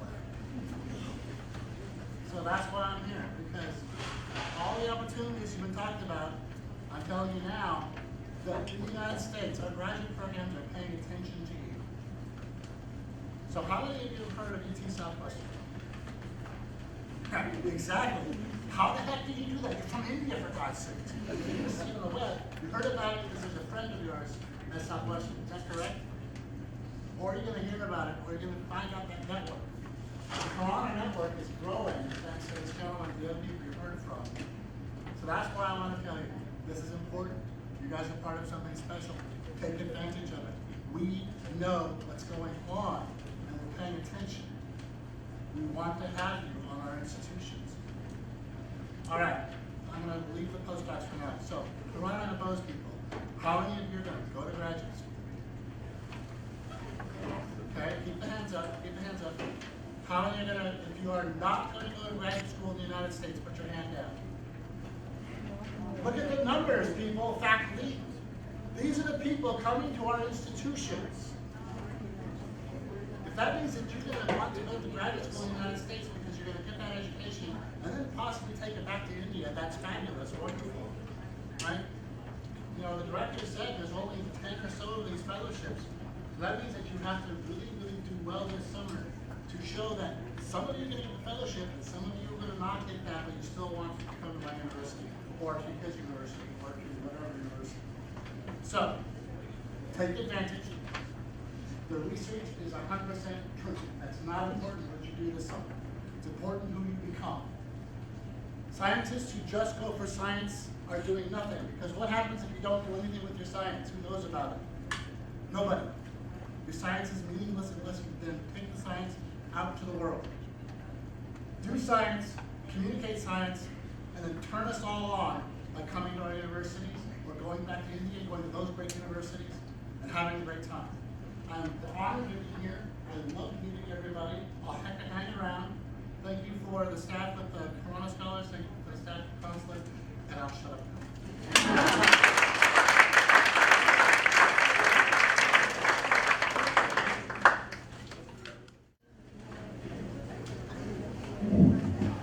So we're coming to the end of this. We have with us the Science Attaché of the Indian Embassy in DC. I'd like to first thank both Nevan and you for the outstanding, talk. And I'd like to thank Basam for inspiring me every year with his passionate, declaration. Science is fun, and you guys should be citizen scientists. Is that what you call them? Yes. Better pay attention. I should have been. You think I would have learned over the years. But in any case, Tarun Mahindra is here, even though the senior policymakers have sort of had to leave, unfortunately. He will be happy to answer your questions, and if he doesn't know the answers, he is one person I completely have faith in that he will find you the answer. That does not mean anything. He will find you the answer. No, I'm not lying. Let me step away there. With that, I would like to thank people that have helped make this possible. Half of them have run off already. I would like to start with the Consulate. People who are standing there quietly, you don't even see them. There's Gunjan, there's Elizabeth, there's Abhilash. They've been actively involved, as you can see, connecting all sorts of things, putting these chairs together, talking with me and clearing me on protocol and how this should be done at the embassy. The Consul General, who very generously offered to have this event happen here at the Consulate, as I said at the beginning, endorsing the government support and the expectations of all of you. They really do expect you to go out and be Khoranas and Boses. Okay? this is not a summer program, this is not a program to just further your careers. It is that. It is an internship. It is an exchange program. The hope is bigger than that. I've said this year and year again, and I think Vivek sitting out there will tell you, the first time he heard me, he's right there, yeah, certainly. He's 2011 Khorana scholar, he's now at MIT, and he comes with a message from Tom Rajmandari, who's a friend of Govind Khorana's, who couldn't connect. He wanted to talk to you, but he couldn't connect because of internet problems. He heard me say this in 2011, laughed about it. And you can talk to him afterwards what it's like once you become part of this community, and then people, not just us, people expect more of you. You just heard the dean speak about this, and this will continue. Right? And Mr. Sundar back there heard me talk about the Khorana program in November, and he's here. He had other engagements, he turned them down, came here to actually meet you. There are many people here who came to meet you. Uttam Tambar here is a professor at UT Southwestern. He's come to meet you guys.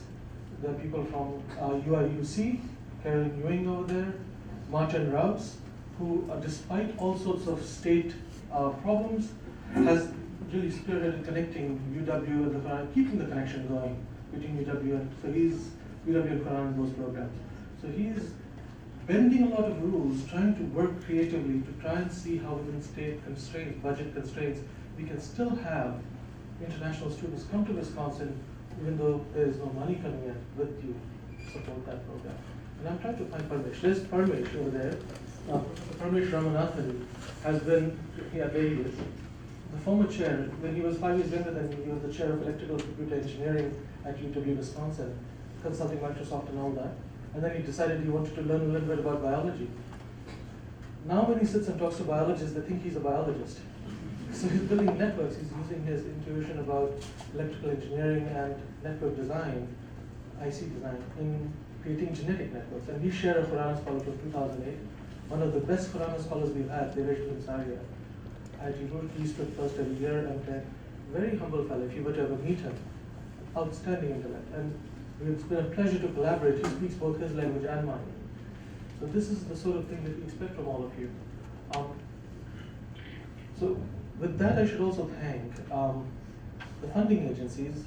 PKC is not here, Secretary Chandrasekhar, Secretary Vijay Raghavan, both of them, right from the beginning, especially Vijay, right from the beginning, has been a strong supporter of this program and strongly believes in the youth of India and nurturing talent. Both Vijay and I worked as students in Obaid Siddiqui's lab.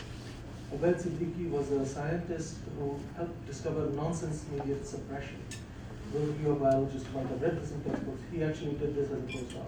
He was offered a job at Harvard by the man who discovered the Watson double helix, Watson-Crick. Jim Watson was very insistent that Obaid stay at Harvard. This was in the 70s, 60s, late 60s, early 70s, when it was the heyday of molecular biology. Obaid went back to India and created molecular biology unit at the Tata Institute of Fundamental Research at great expense to his career. I had no idea that Obaid had been offered a job at Harvard by Jim Watson. Chance meeting in New York at the Coast Harbor labs. Some of you might know about this lab, the leading lab in molecular biology, biochemistry. Watson was sitting at the table, we were there, I was there, and my mentor was there. My mentor was his student, Watson's student. And Obaid happened to be passing by for some conference. He was called in. Watson summoned him, came over and said, you know, had you stayed when I told you to stay at Harvard, you would have won the Nobel Prize. You know, why did you go back? And so I was humbled when Obaid pointed to me and said, this is why. So that's the kind of mentors I've had, and this is why we have the Khorana program. Right? This is what we expect of you as you go forward. Okay? So when I was a graduate student like you, undergraduate like you, Vijay Raghavan was a mid-level professor. And that's when I met him, 25 years ago, in Obaid's lab. Today he's the secretary of DBT, and I'm fortunate to be a professor at the University of Wisconsin. My life would have been very different if I hadn't had a summer in Obaid Siddiqui's lab, and so would have Vijay's. He would have been a chemical engineer doing something very different. Right? I expect you, I demand of you, that as you grow up, and I mean this, it sounds corny, sounds cheesy, sounds stupid, maybe overreaching even, but I demand that you go out and 20 years from now, do something like this, something wrong. All right? That's what I mean by citizen scientists. And with that, I would like to thank people who make this possible. I cannot do this. I'm completely organizationally challenged, as you might have discovered today. Would not have been able to do this without a gentleman back there called Eric Horn. Please stand up, Eric.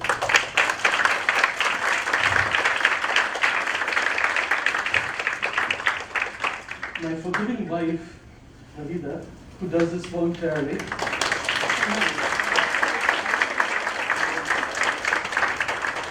She was at the airport collecting you guys while I was having dinner with Tarun on the 80th floor of Aeon Center.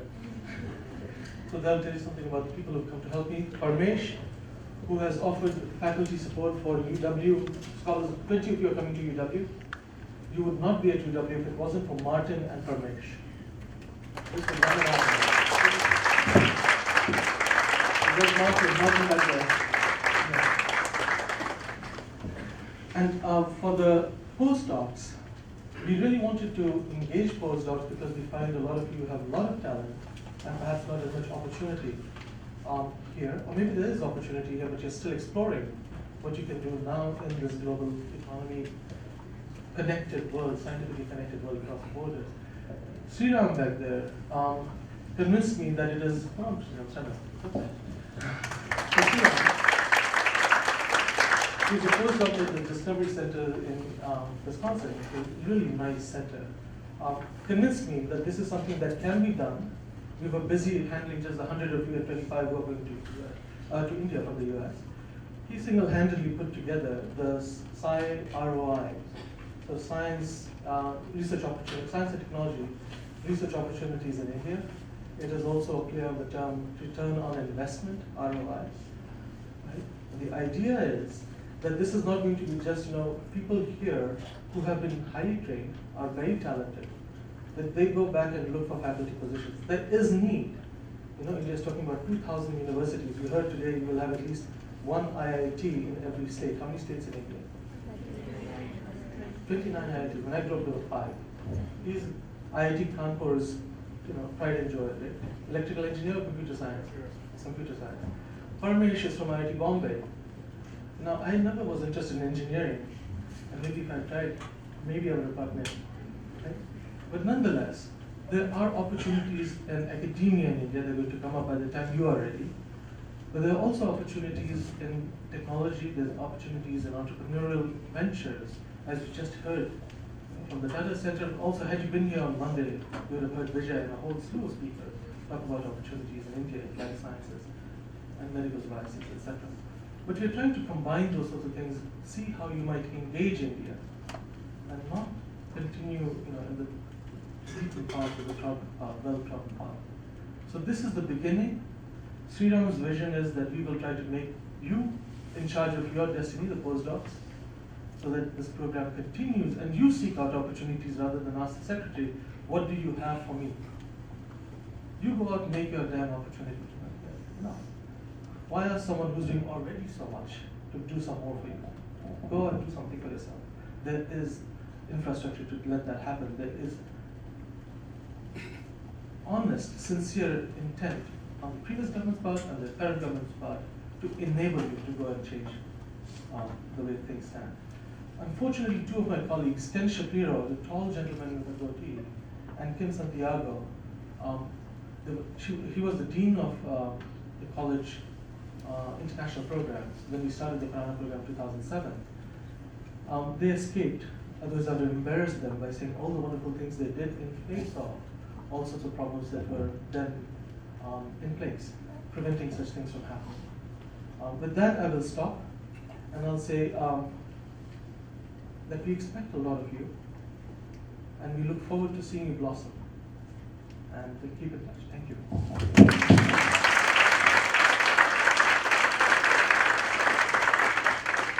If you have any questions, he is here. He's willing to answer any questions you have about postdocs, about fellowships, postdoc, PhD fellowships, etc. Anything.